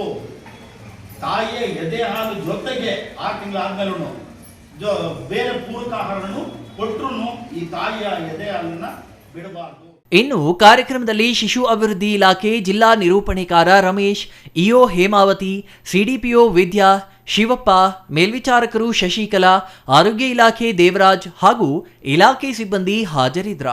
ಛಾಯಾ ರಮೇಶ್, ಸಿಟಿವಿ ನ್ಯೂಸ್, ಶಿಡ್ಲಘಟ್ಟ.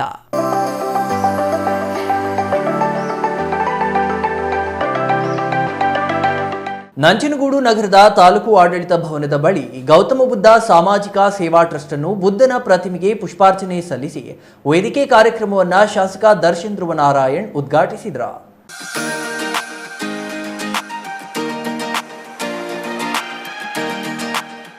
ಗೌತಮ ಬುದ್ಧ ಸಾಮಾಜಿಕ ಸೇವಾ ಟ್ರಸ್ಟ್ ಅಧ್ಯಕ್ಷ ಅಭಿನಾಗಭೂಷಣ್ ಮಾತನಾಡಿ, ದಿವಂಗತ ನಟ ಕೆ ಶಿವರಾಮ್ ಅವರ ನೆನಪಿನಾರ್ಥವಾಗಿ ಶಾಲಾ ಕಾಲೇಜಿನ ವಿದ್ಯಾರ್ಥಿಗಳಿಗೆ ಉಚಿತವಾಗಿ ಕಂಪ್ಯೂಟರ್ ತರಬೇತಿ ಕಾರ್ಯಾಗಾರ ನಡೆಸಲಾಗುತ್ತಿದೆ. ಸುಮಾರು 127 ವಿದ್ಯಾರ್ಥಿಗಳಿಗೆ ಉಚಿತವಾಗಿ ಕಂಪ್ಯೂಟರ್ ತರಬೇತಿ ನೀಡಿ ಗೌತಮ ಬುದ್ಧ ಸಾಮಾಜಿಕ ಸೇವಾ ಟ್ರಸ್ಟ್ ಮೂಲಕ ಪ್ರಮಾಣ ಪತ್ರವನ್ನು ವಿತರಣೆ ಮಾಡಿದ್ದೇವೆ ಎಂದರು. ಗೌತಮ ಬುದ್ಧನ ಹೆಸರಿನಲ್ಲಿ ಸಾಮಾಜಿಕವಾಗಿ ಸೇವೆ ಮಾಡಲು ಈ ಟ್ರಸ್ಟ್ ಸ್ಥಾಪನೆ ಮಾಡಲಾಗಿದೆ. ಗ್ರಾಮಾಂತರ ಪ್ರದೇಶದಲ್ಲಿ ಗ್ರಂಥಾಲಯ ನಿರ್ಮಾಣ ಮಾಡುವುದು, ಶಿಕ್ಷಣಕ್ಕೆ ಹೆಚ್ಚಿನ ಆದ್ಯತೆ ನೀಡುವುದು ನಮ್ಮ ಮೂಲ ಉದ್ದೇಶವಾಗಿದೆ. ಗ್ರಾಮೀಣ ಭಾಗದಲ್ಲಿ ಸ್ವಯಂ ಉದ್ಯೋಗ ಸ್ಥಾಪಿಸಿ ಯುವಕ ಯುವತಿಯರು ಹಾಗೂ ಮಹಿಳೆಯರಿಗೆ ಸ್ವಾವಲಂಬಿ ಜೀವನ ಸಾಗಿಸಲು ಕಂಪ್ಯೂಟರ್ ತರಬೇತಿ, ಮೇಣದ ಬತ್ತಿ ತಯಾರಿಕೆ, ಗಂಧದ ಕಡ್ಡಿ, ಹೊಲಿಗೆ ತರಬೇತಿ ನಡೆಸಿ ಅವರಿಗೆ ಉದ್ಯೋಗವನ್ನ ಕಲ್ಪಿಸಲಾಗುವುದು ಎಂದರು. ಹಾಗೂ ಗ್ರಾಮೀಣ ಪ್ರದೇಶಗಳಲ್ಲಿ ಲೈಬ್ರರಿಗಳನ್ನ ಮಾಡುವಂಥದ್ದು ಹಾಗೂ ಸ್ವಯಂ ಉದ್ಯೋಗ. ಎಷ್ಟೋ ಜನ ಕೆಲಸಕ್ಕಾಗಿ ಪರದಾಡ್ತಾ ಇರ್ತಾರೆ. ಒಂದು ಸ್ವಯಂ ಉದ್ಯೋಗ ಕಲ್ಪಿಸಬೇಕು ಅಂತ ಒಂದು ಕೆಲಸ ಮಾಡ್ತೀವಿ. ಅದರಲ್ಲಿ ಕಂಪ್ಯೂಟರ್ ಇರ್ಬೋದು, ಹೊಲಿಗೆ ಟ್ರೈನಿಂಗ್ ಇರ್ಬೋದು, ಸೋಪ್ ತಯಾರಿಕೆ ಇರ್ಬೋದು, ಮೇಣಬತ್ತಿ ತಯಾರಿಕೆ ಇರ್ಬೋದು. ಈ ಥರದ ಒಂದು ಉದ್ಯೋಗಗಳನ್ನ ಕೊಡಲಿಕ್ಕೆ ನಾವು ಅವರಿಗೆ ಸಹಕಾರಿಯಾಗಿರ್ತೀವಿ. ಜೊತೆಗೆ ಮುಂದಿನ ದಿನಗಳಲ್ಲಿ ಈ ಟ್ರಸ್ಟ್ನ ವತಿಯಿಂದ ಆಶ್ರಮ ಮಾಡುವುದು ಅಥವಾ ಶಾಲೆ ಮಾಡುವುದು, ಇದಕ್ಕೆ ಗಣ್ಯರು ಮತ್ತು ತಾವೆಲ್ಲರೂ ಕೂಡ ಸಹಕಾರಿಯಾಗಿರಬೇಕು, ಇರ್ತೀರ ಅಂತ ನಾನು ಹಂಬಲಿಸ್ತೀನಿ, ಬಯಸ್ತೇನೆ.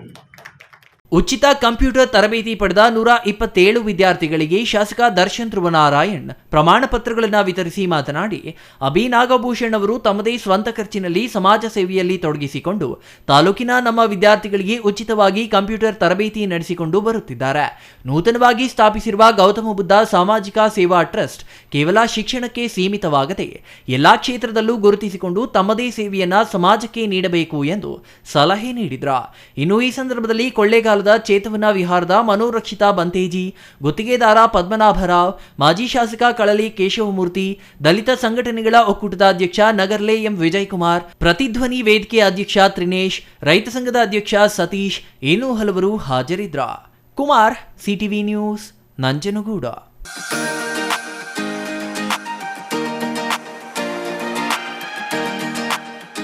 ಆ ಗ್ರಾಮ ನೆಲಮಂಗಲ ತಾಲೂಕಿನ ಗಡಿಯಲ್ಲಿದೆ. ಗ್ರಾಮದ ಹೊರವಲಯದಲ್ಲಿ ನೂತನವಾಗಿ ಶ್ರೀ ಮಹಾಲಕ್ಷ್ಮಿ ರೂಪೇಣ ಛಾಯಪುತ್ರ ಶ್ರೀ ಶನಿದೇವರ ಪ್ರಾರ್ಥನಾ ಮಂದಿರಕ್ಕೆ ಚಾಲನೆ ದೊರೆತಿದೆ. ಆದರೆ ಈ ದೇವಾಲಯಕ್ಕೆ ರಸ್ತೆ ಇಲ್ಲದನ್ನು ಮನಗಂಡ ಗ್ರಾಮದ ಎಚ್ಎಂ ಕುಮಾರ್ 1 ಎಕರೆ ಜಾಗದಲ್ಲಿ ರಸ್ತೆ ಬಿಟ್ಟುಕೊಟ್ಟಿದ್ದಾರೆ. ಇದಕ್ಕೆ ಗ್ರಾಮಸ್ಥರು ಹರ್ಷ ವ್ಯಕ್ತಪಡಿಸಿದ್ದಾರೆ. ಎಚ್ಎಂ ಕುಮಾರ್ ರಸ್ತೆಗೆ ಗಣ್ಯರಿಂದ ಚಾಲನೆ. ಶ್ರೀ ಮಹಾಲಕ್ಷ್ಮಿ ರೂಪೇಣ ಛಾಯಪುತ್ರ ಶ್ರೀ ಶನಿದೇವರ ಪ್ರಾರ್ಥನಾ ಮಂದಿರದಲ್ಲಿ ಭಜನೆ, ಹೋಮ, ಹವನ ಈ ಎಲ್ಲ ದೃಶ್ಯ ಕಂಡು ಬಂದಿದ್ದು ಬೆಂಗಳೂರು ಗ್ರಾಮಾಂತರ ಜಿಲ್ಲೆಯ ನೆಲಮಂಗಲ ತಾಲೂಕಿನ ತ್ಯಾಮಗುಂಡ್ಲು ಹೋಬಳಿಯ ಲಕ್ಕಪ್ಪನಹಳ್ಳಿಯಲ್ಲಿ ಶಾನಭೋಗ ಕುಟುಂಬದ ಸುನಂದ ವಿ ಮೂರ್ತಿ ನೇತೃತ್ವದಲ್ಲಿ ನೂತನ ದೇವಾಲಯ ಲೋಕಾರ್ಪಣೆ ನಂತರ ಮುಖಂಡ ಎಚ್ಎಂ ಕುಮಾರ್ ಮಾತನಾಡಿ, ಈ ದೇವಾಲಯ ಹಾಗೂ ಬೈರನಾಯಕನಹಳ್ಳಿಯಿಂದ ಲಕ್ಕಪ್ಪನಹಳ್ಳಿವರೆಗೆ ಸುಮಾರು 70 ಸರ್ವೆ ನಂಬರ್ ಹೊಂದಿರುವ ರೈತರಿಗೆ ಅನುಕೂಲವಾಗಲಿದೆ. ಈ ರಸ್ತೆ ಲಕ್ಕಪ್ಪನಹಳ್ಳಿ, ಹಸಿರುವಳ್ಳಿ, ಬೈರನಾಯಕನಹಳ್ಳಿ ಸೇರಿದಂತೆ ಹಲವು ಗ್ರಾಮಗಳಿಗೆ ಸಂಪರ್ಕ ಕಲ್ಪಿಸಲಿದ್ದು, ಈ ರಸ್ತೆಗೆ ಶಾಸಕ ಎನ್ ಶ್ರೀನಿವಾಸ್ 2 ಕೋಟಿ ಅನುದಾನದಿಂದ ಸುಸಜ್ಜಿತ ರಸ್ತೆ ಕಾಮಗಾರಿ ಕೈಗೊಳ್ಳಲಿದ್ದಾರೆ ಎಂದ್ರ. ಈ ರಸ್ತೆನ ಆರ್ಡರ್ಸ್ ಮಾಡಿಸಿ ಈ ರಸ್ತೆ ನಾವು ಮಾಡಿದ್ದು ಸುಮಾರು 2 ಕಿಲೋಮೀಟರ್ ರಸ್ತೆ. ಇದು ಬೈರನಾಯಕನಹಳ್ಳಿಯಿಂದ ಹಸಿರುವಳ್ಳಿಗೂ ಲಿಂಕ್ ಆಗುತ್ತೆ ಮತ್ತು ಲಕ್ಕಪ್ಪನಹಳ್ಳಿಗೂ ಲಿಂಕ್ ಆಗುತ್ತೆ. ಇದು ಹಲವಾರು ತೊಂದರೆ, ಇದನ್ನು ಈ ರೋಡ್ ಮಾಡಿದ್ವಿ. ಈಗ ಆ ನೀರು ಮೇಲಿಂದ ಬಂದು ಈ ರೋಡ್ ಹಾಳಾಯಿತು. ಬೆಳಗ್ಗೆ ಮಾತ್ರ ಇದು ಒಂದು ಮಣ್ಣು ಹಾಕಿದ್ದಾರೆ. ಈ ಮಿಕ್ಕಿದ ಮುಂದೆ ಕಡೆ ಎಲ್ಲ ಚೆನ್ನಾಗಿದೆ. ಮೊನ್ನೆ MLA ಅವ್ರ ಹತ್ರ ಮಾತಾಡಿದ್ವಿ, ಶ್ರೀನಿವಾಸ್ ಸರ್ ಹತ್ರ. ಸುಮಾರು 2 ಕೋಟಿ ಅನುದಾನ ಹಾಕ್ಕೊಡ್ತೀನಿ ಅಂತ ಹೇಳಿದ್ದಾರೆ. ಅದನ್ನು ಶೀಘ್ರದಲ್ಲೇ ಹಾಕ್ಕೊಟ್ಬಿಟ್ಟು ಅದನ್ನು ಈ ದೇವಸ್ಥಾನಕ್ಕೆ ಅನುಕೂಲ ಆಗೋ ಥರ ನಾನು ಮಾಡಿಸ್ಕೊಡ್ತೀನಿ ಅಂತ ಈ ಸಂದರ್ಭದಲ್ಲಿ. ಲಕ್ಕಪ್ಪನಹಳ್ಳಿ ನರಸಿಂಹಮೂರ್ತಿ ಮಾತನಾಡಿ, ದೇವಾಲಯದ ಜೊತೆಗೆ ಈ ರಸ್ತೆಗೆ ಎಚ್ಎಂ ಕುಮಾರ್ ಹೆಸರಿಟ್ಟಿದ್ದು ಸುಮಾರು 50 ವರ್ಷಗಳ ರಸ್ತೆಯ ಕನಸು ಸ್ಥಳೀಯ ಮುಖಂಡರಿಂದ ಅನುಕೂಲವಾಗುತ್ತಿದೆ. ಈ ಹಿನ್ನೆಲೆ ರಸ್ತೆ ಲೋಕಾರ್ಪಣೆಯನ್ನ ಮುಖಂಡರ ಹೆಸರಿನಲ್ಲಿ ಕೈಗೊಂಡಿದ್ದೇವೆ ಎಂದ್ರ. ಸುಮಾರು 50 ವರ್ಷದಿಂದ ರಸ್ತೆ ಆಗಿರಲಿಲ್ಲ. ಏನು ನಾನು ಪಂಚಾಯತಿ ಸದಸ್ಯ ಆಗಿ ಪಂಚಾಯತಿ ಅಧ್ಯಕ್ಷ ಆದೆ. ನಮ್ಮ ಕುಮಾರಣ್ಣವರ ಆಶೀರ್ವಾದದಿಂದ ನಾವು ಕುಮಾರಣ್ಣವರ ಮಾರ್ಗದರ್ಶನ ತಗೊಂಡು ಈ ರಸ್ತೆನ ಮಾಡಬೇಕು ಅಂತ ಹೇಳಿ ನಾವು ನರೇಗಾದಲ್ಲಿ ಏನು ಸುಮಾರು 2 ಕಿಲೋಮೀಟ್ರ್ ಜಾಗನ ಎಲ್ಲ ನಮ್ಮ ಕುಮಾರಣ್ಣವ್ರ ಜಮೀನಲ್ಲಿ ಸುಮಾರು ಜಾಗ ಹೋಗಿದೆ. ಅವರು ಸಾರ್ವಜನಿಕರು ಓಡಾಡೋಕ್ಕೆ ಅವ್ರ ಸ್ವಂತ ಜಮೀನಲ್ಲಿ ಜಾಗನೂ ಬಿಟ್ಟುಕೊಟ್ಟಿದ್ದಾರೆ. ಕುಮಾರಣ್ಣವರು ಭಾಳ ಸಪೋರ್ಟ್ ಮಾಡಿ MLA ಹತ್ರ ಮಾತಾಡಿದ್ದಾರೆ, ಈ ರಸ್ತೆನ ಮಾಡಿಕೊಡ್ತಾರೆ. ಇವತ್ತು ಈ ರಸ್ತೆಗೆ ಎಚ್ಎಂ ಕುಮಾರ್ ಮುಖ್ಯ ರಸ್ತೆ ಅಂತ, ಲಗಾಪ್ನಲ್ಲಿ ಮುಖ್ಯ ರಸ್ತೆ ಅಂತ ಹೆಸರಿಟ್ಟಿದ್ದಾರೆ. ಅವರಿಗೆ ಧನ್ಯವಾದ ಹೇಳ್ತಾ ಇದ್ದೀವಿ. ಇನ್ನು ಈ ಸಂದರ್ಭದಲ್ಲಿ ಚನ್ನಕೃಷ್ಣ, ಮಿಲ್ಟ್ರಿ ಮೂರ್ತಿ, ರಾಮಕೃಷ್ಣಪ್ಪ, ಸೋಮು, ಸುನಂದ ಕೆ ಮೂರ್ತಿ, ಗೋವಿಂದರಾಜು, ಈರಪ್ಪ, ಹುಚ್ಚಣ್ಣ, ಚಿಕ್ಕಣ್ಣ ಇನ್ನೂ ಹಲವರು ಹಾಜರಿದ್ರ. Maruti, CTV news, Nelamangala. ದಾಳಿಂಬೆ ಬೆಳೆ ಸಮಗ್ರ ಉತ್ತೇಜನಕ್ಕಾಗಿ ಕೇಂದ್ರ ಸರ್ಕಾರ ದೇಶದಾದ್ಯಂತ 53 ಕ್ಲಸ್ಟರ್ಗಳನ್ನು ಗುರುತಿಸಿದ್ದು, ರಾಜ್ಯದ ತುಮಕೂರು, ಚಿತ್ರದುರ್ಗ ಮತ್ತು ವಿಜಯನಗರ ಜಿಲ್ಲೆಗಳ ವ್ಯಾಪ್ತಿಯ 9 ತಾಲೂಕುಗಳು ಸೇರಿವೆ. ಶಿರಾ, ಚಿತ್ರದುರ್ಗ, ಮೊಳಕಾಲ್ಮೂರು, ಹೊಳಲ್ಕೆರೆ, ಹಿರಿಯೂರು, ಚಳ್ಳಕೆರೆ, ಹೊಸದುರ್ಗ, ಹಗರಿಬೊಮ್ಮನಹಳ್ಳಿ ಮತ್ತು ಕೂಡ್ಲಿಗಿ ಸೇರಿ 9 ತಾಲೂಕುಗಳು ಯೋಜನೆಗೆ ಒಳಪಟ್ಟಿದ್ದು, ಯೋಜನೆ ಜಾರಿಗೆ ಪೂರಕವಾಗಿ 3 ಜಿಲ್ಲೆಗಳ ದಾಳಿಂಬೆ ಕ್ಲಸ್ಟರ್ ಯೋಜನೆ ವ್ಯಾಪ್ತಿಯಲ್ಲಿ ಈ ಬೆಳೆಗೆ ಸಂಬಂಧಿಸಿ ರೈತರಿಗೆ ಅಗತ್ಯವಿರುವ ಎಲ್ಲಾ ಸೌಲಭ್ಯ ಒದಗಿಸಲು ಅಸೋಸಿಯೇಟೆಡ್ ಇಂಡಸ್ಟ್ರಿಯಲ್ ಕಾರ್ಪೊರೇಷನ್ ಫೆಸಿಲಿಟೇಟರ್ ಸಂಸ್ಥೆಯಾಗಿ ಕಾರ್ಯನಿರ್ವಹಿಸಲಿದೆ. ಒಟ್ಟು 5 ವರ್ಷಗಳ ಅವಧಿಯ ಈ ಯೋಜನೆಗೆ ರಾಷ್ಟ್ರೀಯ ತೋಟಗಾರಿಕೆ ಮಂಡಳಿ, ರಾಜ್ಯದ ಕೃಷಿ ಇಲಾಖೆಗೆ ಒಳಪಡುವ ಕರ್ನಾಟಕ ರಾಜ್ಯ ಕೃಷಿ ಉತ್ಪನ್ನಗಳ ಸಂಸ್ಕರಣೆ ಹಾಗೂ ರಫ್ತು ನಿಗಮ ಹಾಗೂ ಎಐಸಿ ತ್ರಿಪಕ್ಷೀಯ ಸಹಯೋಗದಲ್ಲಿ ಚಾಲನೆ ನೀಡಲಾಗಿದೆ. ಮಳೆ ಕಡಿಮೆ ಬೀಳುವ ಪ್ರದೇಶಗಳು ದಾಳಿಂಬೆ ಬೆಳೆಗೆ ಸೂಕ್ತ ಎಂದು ಪರಿಗಣಿಸಲಾಗಿದ್ದು, ಜೊತೆಗೆ ಇಲ್ಲಿನ ಮಣ್ಣಿನ ನೆಲದಲ್ಲಿ ಬಾಯ್ಡ್ಸ್ ಅಂಶ ಸೇರಿದಂತೆ ಖನಿಜಾಂಶಗಳು ನಿಗದಿತ ಪ್ರಮಾಣದಲ್ಲಿ ಇರುವುದು ಅನುಕೂಲಕರವಾಗಿದೆ. ಹಾಗಾಗಿಯೇ ಈ 9 ತಾಲೂಕುಗಳು ಯೋಜನೆಗೆ ಒಳಪಟ್ಟಿವೆ. ಈ ಯೋಜನೆಯಡಿ 9 ತಾಲೂಕುಗಳ ವ್ಯಾಪ್ತಿಯಲ್ಲಿ ದಾಳಿಂಬೆ ಬೆಳೆಯುವ ಸಾಮಾನ್ಯ ವರ್ಗದ ರೈತರಿಗೆ 40% ಹಾಗೂ ಪರಿಶಿಷ್ಟ ಜಾತಿ ವರ್ಗದ ರೈತರಿಗೆ 50% ಸಬ್ಸಿಡಿ ದರದಲ್ಲಿ ಸಮಗ್ರ ಸೌಲಭ್ಯದ ಬೆಂಬಲ ಒದಗಿಸಲಾಗುತ್ತದೆ. ಒಟ್ಟಾರೆ ಈ ಪ್ರದೇಶದಲ್ಲಿ 15,000 ಎಕರೆ ವಿಸ್ತೀರ್ಣ ಯೋಜನೆಯ ವ್ಯಾಪ್ತಿಗೆ ಒಳಪಡಿಸುವ ಗುರಿ ಹಾಕಿಕೊಳ್ಳಲಾಗಿದ್ದು, ಈ ವರ್ಷದಿಂದಲೇ ಚಾಲನೆ ನೀಡಲಾಗಿದೆ. ನಮ್ಮಲ್ಲಿ ಇರ್ತಕ್ಕಂಥ ಮೂಲ ಬೆಳೆಗಳೇನಿದೆಯಲ್ಲ, ಸಾಂಪ್ರದಾಯಿಕವಾಗಿರ್ತಕ್ಕಂಥ ಬೆಳೆಗಳಿದೆಯಲ್ಲ, ಆ ಬೆಳೆಗಳಿಗೆ ಪ್ರೋತ್ಸಾಹ ಕೊಡೋದಕ್ಕೆ ಒಂದು ಕಾರ್ಯಕ್ರಮ ರೂಪಿಸಿರಬೇಕಾದಾಗ ಕೇಂದ್ರ ಸರ್ಕಾರ ನ್ಯಾಷನಲ್ ಹಾರ್ಟಿಕಲ್ಚರ್ ಬೋರ್ಡ್ ಇರ್ತದೆ, ರಾಜ್ಯದಲ್ಲೂ ಕೂಡ ಒಂದು ಕೆಪೆಕ್ ಅಂತ ಒಂದು ಸಂಸ್ಥೆ ಇರ್ತದೆ, ಮತ್ತು ಅದೇ ರೀತಿಯಾಗಿ ಖಾಸಗಿಯವರು ಕೂಡ, ಇಲ್ಲಿ ಖಾಸಗಿಯವರು ಮತ್ತು ಸರ್ಕಾರದ ಸಹಭಾಗಿತ್ವದಲ್ಲಿ ಇದನ್ನು ಬೆಳೆಯನ್ನು ಪ್ರೋತ್ಸಾಹ ಮಾಡ್ತಕ್ಕಂಥದ್ದು. ನಾವು ದಾಳಿಂಬೆ ಭಾಳ ಫೇಮಸ್ ಅಂತ ಹೇಳಿದ್ರೆ ಮಧುಗಿರಿ ಮೊದಲು, ಅದಾದಮೇಲೆ ಇಲ್ಲಿ ಶಿರಾ ಮತ್ತು ಹಿರಿಯೂರು ಎಲ್ಲ ಕಡೆಯೂ ಕೂಡ ರೈತರು ನೋಡಿ ಬೆಳೆಯೋದಕ್ಕೆ ಪ್ರಾರಂಭ ಮಾಡಿದರು, ವಾತಾವರಣಕ್ಕೆ ಅನುಗುಣವಾಗಿ ಬೆಳೆಯೋಕ್ಕೆ ಶುರು ಮಾಡಿದರು. ಈಗ ಈಗ ವೈರಾಣುಗಳೇನು ಬಂದಿದೆ, ಈ ರೋಗಗಳೇನು ಬಂದಿದೆ, ಆ ರೋಗಗಳಿಂದಾಗಿ ಬೆಳೆಗಳೆಲ್ಲ ಹಾಳಾಗ್ತಾ ಇದ್ದಾವೆ. ಅದನ್ನು ತಪ್ಪಿಸೋದಕ್ಕೋಸ್ಕರ ಅದಕ್ಕೆ ಕಣ್ಣಿಗೆ ಕಾಣೋದಿಲ್ಲ, ಅದಕ್ಕೆ ಯಾರಿಗೂ ಗೊತ್ತಾಗೋದಿಲ್ಲ. ವೈಜ್ಞಾನಿಕವಾಗಿ ಅದನ್ನು ಯಾವ ರೀತಿಯಾಗಿ ಅದನ್ನು ರೋಗ ತೆಗಿಬೋದು ಅನ್ನೋದು ಕಾರಣಕ್ಕೋಸ್ಕರ ಎರಡದು ಎಲ್ಲಿಂದ ಪ್ರಾರಂಭ ಅಂತ ಹೇಳಿದ್ರೆ, ನಾವು ರೈತರಿಗೆ ಕೊಡ್ತಕ್ಕಂಥ ಸೊಸಿ ಇದೆಯಲ್ಲ, ಆ ಸೊಸಿಯಿಂದಲೇ ರೋಗರಹಿತವಾಗಿರ್ತಕ್ಕಂಥ ಸೊಸೆಗಳನ್ನು ಕೊಡಬೇಕು. ಆಗ ಮಾತ್ರ ಅದು ಆ ರೀತಿಯಾಗಿ ಆದಾಗಲೂ ಕೂಡ ಪೆಸ್ಟ್ ಅಟ್ಯಾಕ್ ಆಗ್ಬೋದು. ಅದನ್ನು ಕೂಡ ಅದು ನಿರ್ವಹಣೆ ಮಾಡತಕ್ಕಂಥದ್ದು, ನಿರ್ನಾಮ ಮಾಡ್ತಕ್ಕಂಥದ್ದು ಯಾವ ರೀತಿಯಾಗಿ ಅಂತಕ್ಕಂಥದ್ರ ಬಗ್ಗೆ ಅವ್ರದ್ದೇ ಆದಂಥ ಸೈಂಟಿಫಿಕ್ಕಾಗಿ ಸ್ಟಡೀಸ್ ಇದೆ. ಇನ್ನು ಮುಂದೆ ಈ ಬಹುಶಃ ರೈತರ ಸಭೆಯನ್ನು ಕರೆದಾಗ ಅನೇಕ ಪ್ರಶ್ನೆಗಳು ಬರ್ತದೆ. ಆದರೆ ಇವ್ರದ್ದೆಲ್ಲ ಏನಂತಂದರೆ ಹೇಳ್ಬೇಕಾದ್ರೆ ಸೂಕ್ಷ್ಮವಾಗಿ ಯಾವ ಹಿನ್ನೆಲೆಯಲ್ಲಿ, ಯಾಕಂದರೆ ಮಾಧ್ಯಮದವ್ರಿಗೂ ಕೂಡ ಗೊತ್ತಾಗಬೇಕಲ್ಲ ಯಾವ ಹಿನ್ನೆಲೆಯಲ್ಲಿ ಈ ಕಾರ್ಯಕ್ರಮವನ್ನು ಮಾಡ್ತಾ ಇದ್ದಾರೆ ಅಂತಕ್ಕಂಥದ್ದು. ಹಾಗಾಗಿ ಅದನ್ನು ಮಾಡೋದಕ್ಕೋಸ್ಕರ ಇವತ್ತು ನಮ್ಮ ನ್ಯಾಷನಲ್ ಹಾರ್ಟಿಕಲ್ಚರ್ ಬೋರ್ಡ್, ಆಮೇಲೆ ಕೆಪೆಕ್ ಸಂಸ್ಥೆ ಮತ್ತು AIC ಸಂಸ್ಥೆ ಇವ್ರದ್ದು, ಖಾಸಗಿಯವ್ರದ್ದು, ಇವರು ಎಲ್ಲಿಂದ ಅಂತಂದರೆ ನಮಗೆ ಸೊಸಿ ಕೊಡೋದ್ರಿಂದ ಹಿಡ್ಕೊಂಡು ಔಷಧಿ ಕೊಡ್ತಕ್ಕಂಥದ್ದು ಮತ್ತು ಎಕ್ವಿಪ್ಮೆಂಟ್ ಸಪ್ಲೈ ಮಾಡ್ತಕ್ಕಂಥದ್ದು, ಇದೆಲ್ಲದಕ್ಕೂ ಕೂಡ ಸಬ್ಸಿಡೀಸನ್ನು ಕವರ್ ಮಾಡ್ತಕ್ಕಂಥದ್ದು. ಸಬ್ಸಿಡೀಸ್ ಅಂದರೆ ಎಷ್ಟು ಅಂತ ಹೇಳಿದ್ರೆ ಸುಮಾರು ಇನ್ ಟರ್ಮ್ಸ್ ಆಫ್ ಮನಿ 40%ವರೆಗೂ ಕೂಡ ಅದರ ಸಬ್ಸಿಡಿನ ಕವರ್ ಮಾಡ್ತಾರೆ. ಇದು ಒಂದು ರೈತರಿಗೆ ಸಹಾಯವಾಗ್ತಕ್ಕಂಥದ್ದು. ಈ ಸಂದರ್ಭದಲ್ಲಿ ತೋಟಗಾರಿಕೆ ಇಲಾಖೆ ಹಿರಿಯ ಸಹಾಯಕ ನಿರ್ದೇಶಕ ಸುಧಾಕರ್, ಎಐಸಿ ಕಂಪನಿ ಮುಖ್ಯಸ್ಥ ಮನೋಜ್ ಕುಶಾಲಪ್ಪ, ಎಐಸಿ ಯೋಜನಾ ಸಮನ್ವಯಕಾರ ಎಂ ಚಂದ್ರಶೇಖರ್ ಇನ್ನೂ ಹಲವರು ಹಾಜರಿದ್ದರು. ಇಸ್ಮಾಯಿಲ್ ಜಬೀವುಲ್ಲಾ, ಸಿಟಿವಿ ನ್ಯೂಸ್, ಸಿರಾ.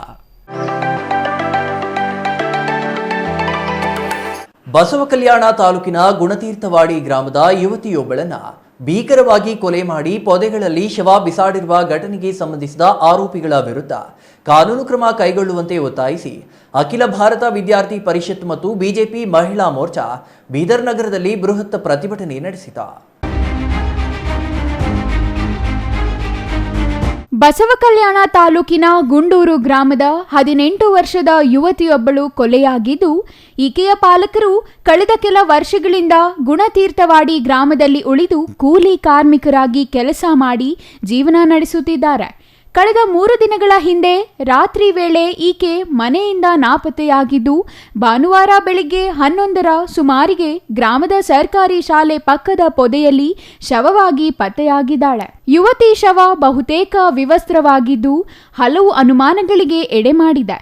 ತಲೆ ಸೇರಿದಂತೆ ದೇಹದ ಹಲವು ಭಾಗಗಳಲ್ಲಿ ಗಾಯಗಳಿದ್ದು, ತಲೆ ಮೇಲೆ ಕಲ್ಲು ಎತ್ತಿ ಹಾಕಿ ಕೊಲೆ ಮಾಡಿರಬಹುದು ಎಂಬ ಸಂಶಯ ವ್ಯಕ್ತವಾಗಿದೆ. ಈ ಕೊಲೆ ರಾಜ್ಯದಲ್ಲಿ ಕಾನೂನು ಸುವ್ಯವಸ್ಥೆ ಕುಸಿದಿದೆ ಎಂಬುದಕ್ಕೆ ನಿದರ್ಶನವಾಗಿದ್ದು, ಈ ಘಟನೆಯಿಂದ ರಾಜ್ಯದ ಮಹಿಳೆಯರು, ವಿದ್ಯಾರ್ಥಿ ಸಮುದಾಯ ಆತಂಕಗೊಂಡಿದೆ ಎಂದು ಪ್ರತಿಭಟನಾಕಾರರು ಆರೋಪಿಸಿದರು. ಸುರಕ್ಷತೆ ಅನ್ನೋದು ಇಲ್ಲಿ ಎಲ್ಲೂ ಕಾಣಿಸ್ತಾ ಇಲ್ಲ, ಯಾವ ಹೆಣ್ಮಕ್ಳಿಗೂ ಕಾಣಿಸ್ತಾ ಇಲ್ಲ. ಕೋಲ್ಕತ್ತಾದಲ್ಲಿ ರೀಸೆಂಟು ಪಾಪ ಒಂದು ಹುಡುಗಿಗೆ ರೇಪ್ ಮಾಡಿದ್ರು, 31 ಏಜ್ದವಳು, ಅವ್ರು ಡಾಕ್ಟರ್ ಇದ್ದು. ಇವತ್ತು ಬಂದುಬಿಟ್ಟು ಏನು ಮಾಡಿದ್ದಾರೆ, ಒಂದು ಹುಡುಗಿ ಮಾಡಿ ತಿನ್ನೋರು, ಕೂಲಿ ಕೆಲಸ ಕಷ್ಟ ಮಾಡೋರು, ಅಂಥ ಹೆಣ್ಮಕ್ಳಿಗೂ ಕೂಡ ಇವ್ರು ಬಿಡ್ತಾ ಇಲ್ಲ. ಎಲ್ಲಿ ನ್ಯಾಯ, ಯಾರಿಗೆ ಕೇಳಬೇಕು ನ್ಯಾಯ ಅನ್ನೋದು. ಯಾವ ಹೆಣ್ಮಕ್ಳು ಆಚೆ ಬರೋಕ್ಕೆ ಭಯ ಪಡ್ತಾ ಇದ್ದಾರೆ, ದೊಡ್ಡವರಾಗಲಿ ಚಿಕ್ಕವರಾಗಲಿ ಎಲ್ರಿಗೊಂದು ಭಯ ಹುಟ್ಟಿದೆ. ಯಾಕೆ ಈ ಭಯ ಹುಟ್ಟಿದೆ? ದಯವಿಟ್ಟು ನಾವು ಎಲ್ರಿಗೂ ಒಂದೇ ರಿಕ್ವೆಸ್ಟ್ ಮಾಡೋದು ಏನಂದರೆ, ಕಾನೂನನ್ನು ಚೇಂಜ್ ಮಾಡಬೇಕು. ಕಾನೂನು ಯಾವ ಥರ ಚೇಂಜ್ ಮಾಡಬೇಕಂದ್ರೆ ಇಮ್ಮಿಡಿಯೇಟ್ ಆ್ಯಕ್ಷನ್ ತೊಗೋಬೇಕು. ಇವಾಗ ಗೊತ್ತಾಯ್ತಾ ಯಾರು ರೇಪಿಸ್ಟ್ ಇದ್ದಾರೆ, ಇವರಿದ್ದಾರೆ, ಯಾರ್ಯಾರಿದ್ದಾರೆ, 3 ಜನ 4 ಜನ 5 ಜನ, ಅವ್ರು ಯಾರೂ ಇರಲಿ, ಅವರಿಗೆಲ್ಲ ಇಮ್ಮಿಡಿಯೇಟ್ ಅವ್ರಿಗೆ ಆ್ಯಕ್ಷನ್ ತೊಗೊಂಡು ಅವ್ರಿಗೆ ಫಾಸಿ ಸಜಾ ಕೊಡಬೇಕು. ಫಾಸಿ ಸಜಾ ನಿಮಗೆ ಕೊಡ್ಲಿಕ್ಕಾಗಲಿಲ್ಲ, ಕಾನೂನು ಬದಲಾವಣೆ ಮಾಡೋಕ್ಕಾಗಲಿಲ್ಲ ಅಂದರೆ ಮಾಮೂಲಿ ಇವಾಗ ಯಾರೂ ಇರಲಿ ಜನಗಳು ಅವರೇ ಕೈಯಲ್ಲಿ ಕಾನೂನು ತಗೊಳ್ತಾರೆ. ದಯವಿಟ್ಟು ಆ ಥರ ನಾವು ಮಾಡೋಕ್ಕೆ ನಮ್ಗೆ ಇಷ್ಟ ಇಲ್ಲ. ಆದರೆ ಎಲ್ರಿಗೊಂದು ಭಯ ಹುಟ್ಟಿದೆ. ಆ ಭಯವನ್ನು ನೀವು ತೆಗಿಬೇಕಂದ್ರೆ ಒಂದೇ ಕೆಲಸ ಮಾಡಬೇಕಾಗುತ್ತೆ, ಕಾನೂನು ಬದಲಾವಣೆ ಮಾಡಿ. ದಯವಿಟ್ಟು ನಾವು ಹೇಳೋದು ನಮ್ಮ ಮಹಿಳಾ ಮೋರ್ಚಾದಿಂದ ಎಲ್ಲರೂ ಒಂದೇ ವಿಷಯ ಹೇಳ್ತೀವಿ, ಈ ಕಾನೂನನ್ನು ದಯವಿಟ್ಟು ಬದಲಾವಣೆ ಮಾಡಿ. ಯಾರಿಗೂ 10-15 ದಿವಸದಲ್ಲಿ ಆ್ಯಕ್ಷನ್ ತಗೊಳ್ಳಿಲ್ಲ ಅಂದರೆ ಅವ್ರು ಏನಾದರೂ ಮಾಮೂಲಿ ಜನತಾ ಕೈಯಲ್ಲಿ ಸಿಕ್ಬಿಟ್ರೆ ನಾವೇ ಅವ್ರಿಗೆ ಹೊಡೆದು ಸಾಯಿಸ್ತೀವಿ ಅಂದ್ಬಿಟ್ಟು ಡಿಸಿಷನ್ ತಗೋತಾ ಇದ್ದಾರೆ. ಆ ಥರ ಮಾಡೋಕ್ಕೆ ಬಿಡಬೇಡಿ. ನಾನು ಮಹಿಳಾ ಮೋರ್ಚಾ ಜಿಲ್ಲೆಯಿಂದ ಉಲ್ಲಾಸಿನಿ ವಿಕ್ರಮ್ ಮುದಾಳೆ ಅಂತ ಹೇಳ್ತಾ ಇದ್ದೀನಿ. ದಯವಿಟ್ಟು ಎಲ್ರಿಗೂ ಒಂದೇ ರಿಕ್ವೆಸ್ಟು, ಇನ್ನು ಮುಂದೆ ಈ ಥರ ಹೆಣ್ಮಕ್ಳ ಮೇಲೆ ದೌರ್ಜನ್ಯ ಮಾಡೋರು 3 ಸಲ ಯೋಚನೆ ಮಾಡಿಬಿಟ್ಟು ಅವ್ರಿಗೆ ಒಂದು ಭಯ ಇರಬೇಕು, ನಮ್ಮ ಲೈಫ್ ಇಲ್ಲಿಗೆ ಮುಗೀತು, ನಾವು ಒಂದು ಹೆಣ್ಣಿಗೆ ಕೆಟ್ಟ ದೃಷ್ಟಿಯಿಂದ ನೋಡ್ತೀವಿ ಅಂದರೆ ನಮ್ಮ ಲೈಫ್ ಇವತ್ತಿಗೆ ಕಂಪ್ಲೀಟ್ ಕ್ಲೋಸ್ ಅಂತಂದು ಅವ್ರ ಮೈಂಡ್ ಸೆಟ್ ಆಗಬೇಕು. ಆ ಥರ ಕಾನೂನುಗಳು ಬರಬೇಕು ಅಂದ್ಬಿಟ್ಟು ನಾವು ಇಷ್ಟೇ. ರಾಜ್ಯಾದ್ಯಂತ ಈ ರೀತಿಯ ಘಟನೆಗಳು ನಡೆಯುತ್ತಿದ್ದು, ತಡೆಯುವಲ್ಲಿ ರಾಜ್ಯ ಸರ್ಕಾರ ಮತ್ತು ಗೃಹ ಇಲಾಖೆ ವಿಫಲವಾಗಿದೆ. ಸರ್ಕಾರ ಇಂತಹ ಆರೋಪಗಳಿಗೆ ಕಠಿಣ ಶಿಕ್ಷೆ ನೀಡಬೇಕು. ಕಾನೂನಿನ ಭಯ ಇಲ್ಲದಾಗ ಮಾತ್ರ ಇಂತಹ ಘಟನೆಗಳು ನಡೆಯಲು ಸಾಧ್ಯ. ಈ ನಿಟ್ಟಿನಲ್ಲಿ ಪೊಲೀಸ್ ಇಲಾಖೆ ಉನ್ನತ ಮಟ್ಟದ ತನಿಖೆ ಮಾಡಬೇಕು. ಪೊಲೀಸರು ಕೂಡಲೇ ಅಪರಾಧಿಯನ್ನು ಉಗ್ರ ಶಿಕ್ಷೆ ಆಗುವ ಹಾಗೆ ಸೂಕ್ತ ತನಿಖೆ ಕೈಗೊಂಡು ಮೃತ ಬಾಲಕಿಯ ಕುಟುಂಬಕ್ಕೆ ನ್ಯಾಯ ಒದಗಿಸುವಂತೆ ಎಬಿವಿಪಿ ಮತ್ತು ಬಿಜೆಪಿ ಮಹಿಳಾ ಮೋರ್ಚಾ ಕಾರ್ಯಕರ್ತರು ಆಗ್ರಹಿಸಿದರು. ನಂತರ ಜಿಲ್ಲಾಧಿಕಾರಿಗೆ ಮನವಿ ಸಲ್ಲಿಸಲಾಯಿತು. ಪ್ರತಿಭಟನೆಯಲ್ಲಿ ಬಸವಕಲ್ಯಾಣ ಶಾಸಕ ಶರಣು ಸಲಗರ ಮಾತನಾಡಿ, ಕೂಲಿಗಾಗಿ ಊರನ್ನು ಬಿಟ್ಟು ಗುಣತೀರ್ಥವಾಡಿ ಗ್ರಾಮದಲ್ಲಿ ಬಂದು ಕೂಲಿ ಕೆಲಸ ಮಾಡುತ್ತಿರುವ ಬಡ ಕುಟುಂಬದ 18 ವರ್ಷದ ಬಾಲಕಿಯನ್ನು ಕಳೆದುಕೊಂಡ ಕುಟುಂಬದ ಸ್ಥಿತಿ ಚಿಂತಾಜನಕವಾಗಿದ್ದು, ವೈಯಕ್ತಿಕವಾಗಿ 1 ಲಕ್ಷ ರೂಪಾಯಿ ಸಹಾಯ ಮಾಡಿ ಸಾಂತ್ವನ ಹೇಳಿದ್ದು, ಕೂಡಲೇ ಮುಖ್ಯಮಂತ್ರಿಗಳನ್ನು ಹಾಗೂ ಗೃಹ ಸಚಿವರನ್ನು ಭೇಟಿಯಾಗಿ ನೊಂದ ಕುಟುಂಬಕ್ಕೆ ಸೂಕ್ತ ಪರಿಹಾರ ನೀಡಿ ನ್ಯಾಯ ಒದಗಿಸುವುದಾಗಿ ತಿಳಿಸಿದರು. ಬಹುತೇಕ ಆ ಕುಟುಂಬಕ್ಕೆ ಒಂದು ವೇಳೆ ತಾವೇ ಹೋಗಿ ನೋಡಿದ್ರಂದ್ರೆ ನೀವು ಕಣ್ಣೀರು ಹಾಕ್ತಿರ್ ಕುಂತು ದುಡಿಲಕ್ಕೆ ಬೇರೆ ಊರಿಗೆ ಬಂದಂಥ ಕುಟುಂಬದು. ಅವ್ರು ಇಡೀ ಒಂದು ವರ್ಷಕ್ಕೆ ಅವ್ರಿಗೆ ಆ ಕುಟುಂಬಕ್ಕೆ ಸ್ಯಾಲ್ರಿ ಏಟ್ ಸಿಕ್ತು ಅಂದ್ರೆ 80,000 ರೂಪಾಯಿ. 80,000 ರೂಪಾಯಿ ಸಲ ಊರು ಬಿಟ್ಟು ಬಂದು ಕುಟುಂಬ ತನ್ನ ಮಗಳು, ಹರಿಯದ ಮಗಳು ಈ ರೀತಿ ಕೊಲೆ ಮಾಡ್ತಾರಂದ್ರೆ ಆ ಹಣದ 18 ವರ್ಷ ದೊಡ್ಡ ಮಾಡಿ ತಾಯಿ ತಂದೆ ಯಾವ ರೀತಿ ನೋವು ಆಗಲಿಕ್ಕಿಲ್ಲ. ಹಾಗಾಗಿ ಯಾರು ತಪ್ಪಿಸ್ತರಿದ್ದಾರೆ ಅವರಿಗೆ ಗಲ್ಲು ಶಿಕ್ಷೆ ಆಗ್ಬೇಕಂತೇಳಿ ನಾನು ಒತ್ತಾಯ ಮಾಡ್ತೇನೆ. ಈಗ ಇಲ್ಲಿ ನೇರವಾಗಿ ನಾನು ಜಿಲ್ಲಾ ಪೊಲೀಸ್ ವರಿಷ್ಠಾಧಿಕಾರಿ ಹತ್ರ ಹೋಗ್ತೇನೆ. ನಾನು ಕೂಡಲೇ ಮುಖ್ಯಮಂತ್ರಿಗಳ ಹತ್ರ ಹೋಗಿ ಆ ಕುಟುಂಬಕ್ಕೆ ಬದುಕಿಸ್ತಕ್ಕಂಥ ಕೆಲಸ, ಆ ಬಡ ಕುಟುಂಬಕ್ಕೆ ನ್ಯಾಯ ಕೊಡ್ತಕ್ಕಂಥ ಕೆಲಸ ನಾನು ಪ್ರಾಮಾಣಿಕವಾಗಿ ಮಾಡ್ತೇನೆ. ಚಂದ್ರಯ್ಯ ಸ್ವಾಮಿ, ಸಿಟಿವಿ ನ್ಯೂಸ್, ಬೀದರ್. ಇದೀಗ ಚಿಕ್ಕದೊಂದು ವಿರಾಮದ ನಂತರ ಸಿಟಿವಿ ನ್ಯೂಸ್ ಮತ್ತೆ ಮುಂದುವರಿಯಲಿದೆ. ರಾಮೋಸ್ ಹ್ಯಾಪಿ ಹೋಮ್ ಇಂಟೀರಿಯರ್ಸ್ ಫ್ಯಾಕ್ಟರಿಯಿಂದ ನೇರ ಮಾರಾಟ. ಗೌರಿ ಗಣೇಶ ಮತ್ತು ವಿಜಯದಶಮಿ ಹಬ್ಬದ ಪ್ರಯುಕ್ತ 2 ಬೆಡ್ರೂಮ್ ಮನೆಯ ಇಂಟೀರಿಯರ್ಸ್ ಕೇವಲ 2,99,999ಕ್ಕೆ ಮಾತ್ರ. ಇಂಟೀರಿಯರ್ಸ್ ಮಾಡಿಸಿಕೊಂಡಲ್ಲಿ 50,000 ಬೆಲೆ ಬಾಳುವ ಫರ್ನಿಚರ್ ಉಚಿತವಾಗಿ ನೀಡಲಾಗುವುದು. ಎಲ್ಲಾ ಗ್ರಾಹಕರು ಈ ಅವಕಾಶವನ್ನ ಸದುಪಯೋಗಪಡಿಸಿಕೊಳ್ಳಬಹುದು. 3 ವರ್ಷಗಳ ಫ್ರೀ ಸರ್ವಿಸ್ನೊಂದಿಗೆ 100% ಕ್ವಾಲಿಟಿ. ಹಿಂದೆ ಸಂಪರ್ಕಿಸಿ Ramos furnitures paradise, Raga building, Vishal mart ಮುಂಭಾಗ, ಬಿಬಿ ರಸ್ತೆ, ಚಿಕ್ಕಬಳ್ಳಾಪುರ.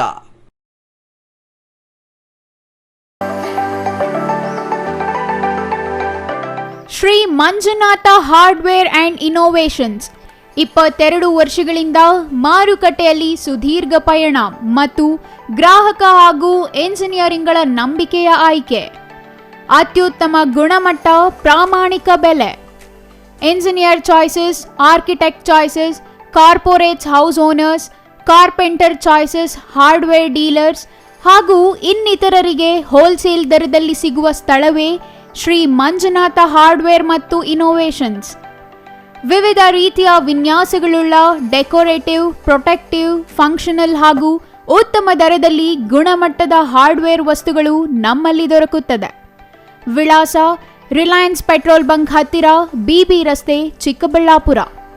ಮೊಬೈಲ್ ಸಂಖ್ಯೆ 9739393927, ಮತ್ತೊಂದು ಸಂಖ್ಯೆ 9008680303.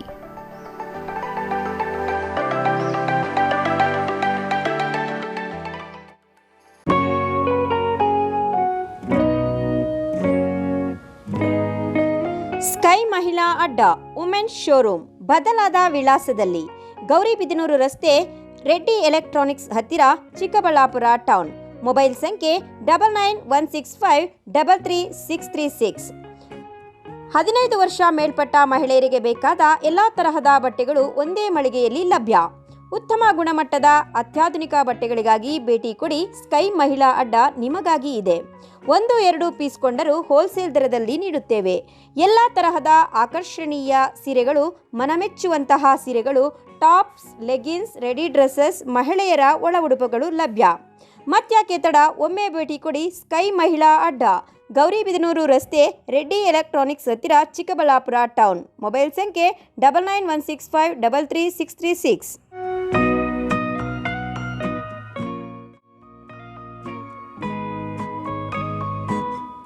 ವಿರಾಮದ ನಂತರ ಸಿಟಿವಿ ನ್ಯೂಸ್ಗೆ ಮತ್ತೆ ಸ್ವಾಗತ. ಇದೀಗ ಸಂಕ್ಷಿಪ್ತ ಸುದ್ದಿಗಳು.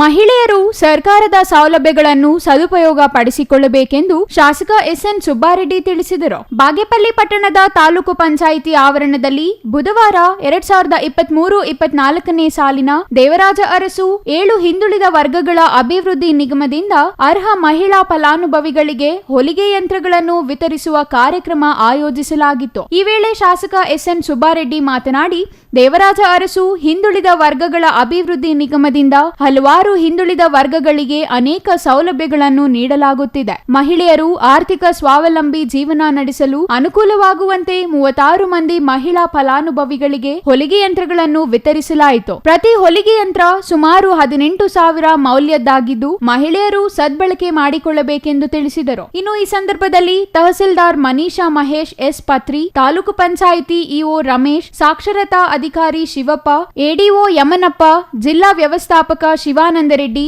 ಮತ್ತಿತರರು ಹಾಜರಿದ್ದರು.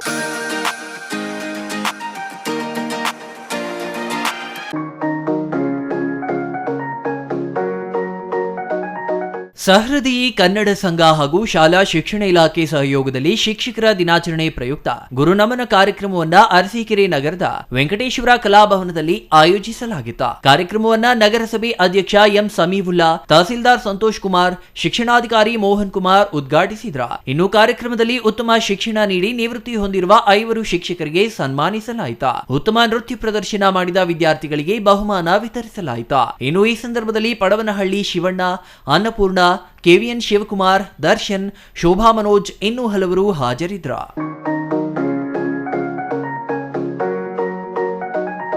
ಕೊನೆಯದಾಗಿ ಮತ್ತೊಮ್ಮೆ ಮುಖ್ಯಾಂಶಗಳು. ಬಿಜೆಪಿ ತಂತ್ರಕ್ಕೆ ಪ್ರತಿತಂತ್ರ ರೂಪಿಸಿದ ಕಾಂಗ್ರೆಸ್. ಬಿಜೆಪಿಗೆ ಸೆಡ್ಡು ಹೊಡೆದು ಪ್ರವಾಸಕ್ಕೆ ತೆರಳಿದ ಕಾಂಗ್ರೆಸ್ ಸದಸ್ಯರು. ಮಂಗಳವಾರ ರಾತ್ರಿ ಅಜ್ಞಾತ ಸ್ಥಳಕ್ಕೆ ಪ್ರವಾಸ ತೆರಳಿರುವ ಕಾಂಗ್ರೆಸ್ ಸದಸ್ಯರು ಜೆಡಿಎಸ್ ಬೆಂಬಲ ಕಾಂಗ್ರೆಸ್ಗೆ ಎಂಬ ಊಹಾಪೋಹ. ತಾರಕಕ್ಕೇರಿದ ಚಿಕ್ಕಬಳ್ಳಾಪುರ ನಗರಸಭೆ ಅಧ್ಯಕ್ಷ ಉಪಾಧ್ಯಕ್ಷ ಆಯ್ಕೆ ಚುನಾವಣೆ. ಅರ್ಹರಲ್ಲದವರನ್ನು ಮತದಾರರ ಪಟ್ಟಿಗೆ ಸೇರಿಸುತ್ತಿರುವ ಆರೋಪ. ಅಧಿಕಾರಿಗಳ ವಿರುದ್ಧ ಕಾನೂನು ಸಮರಕ್ಕೆ ಬಿಜೆಪಿ ಸಿದ್ಧತೆ. ರಾಜ್ಯ ಸರ್ಕಾರದ ರೈತ ವಿರೋಧಿ ನೀತಿ ಖಂಡಿಸಿ ರೈತ ಸಂಘದಿಂದ ಚಿಕ್ಕಬಳ್ಳಾಪುರದಲ್ಲಿ ಪ್ರತಿಭಟನೆ. ಕೃಷಿ ಪಂಪ್ಸೆಟ್ಗಳಿಗೆ ಆಧಾರ್ ನಂಬರ್ ಜೋಡಣೆ ಮಾಡಿ ಮೀಟರ್ ಅಳವಡಿಸುವ ಹುನ್ನಾರ ನಡೆಸುತ್ತಿರುವ ರಾಜ್ಯ ಸರ್ಕಾರದ ವಿರುದ್ಧ ಆಕ್ರೋಶ. ಗೌರಿ ಗಣೇಶ ಹಬ್ಬದಂದು ಗಣಪತಿ ಪ್ರತಿಷ್ಠಾಪನೆಗೆ ನಿಯಮ ಪಾಲನೆ ಕಡ್ಡಾಯ ಎಂದ ಜಿಲ್ಲಾ ಪೊಲೀಸ್ ವರಿಷ್ಠಾಧಿಕಾರಿ. ಜಾಗೃತಿ ಸಭೆಯಲ್ಲಿ ಜಿಲ್ಲಾ ಪೊಲೀಸ್ ವರಿಷ್ಠಾಧಿಕಾರಿ ಸ್ಪಷ್ಟನೆ. ನಿಯಮ ಉಲ್ಲಂಘಿಸದಂತೆ ಸಾರ್ವಜನಿಕರಿಗೆ ಮನವಿ. ಇದಿಷ್ಟು ಈ ಹೊತ್ತಿನ ಸುದ್ದಿ. ನೋಡ್ತಾ ಇರಿ ಸಿಟಿವಿ ನ್ಯೂಸ್, ಇದು ನಿಮ್ಮ ಜೊತೆಗಾರ.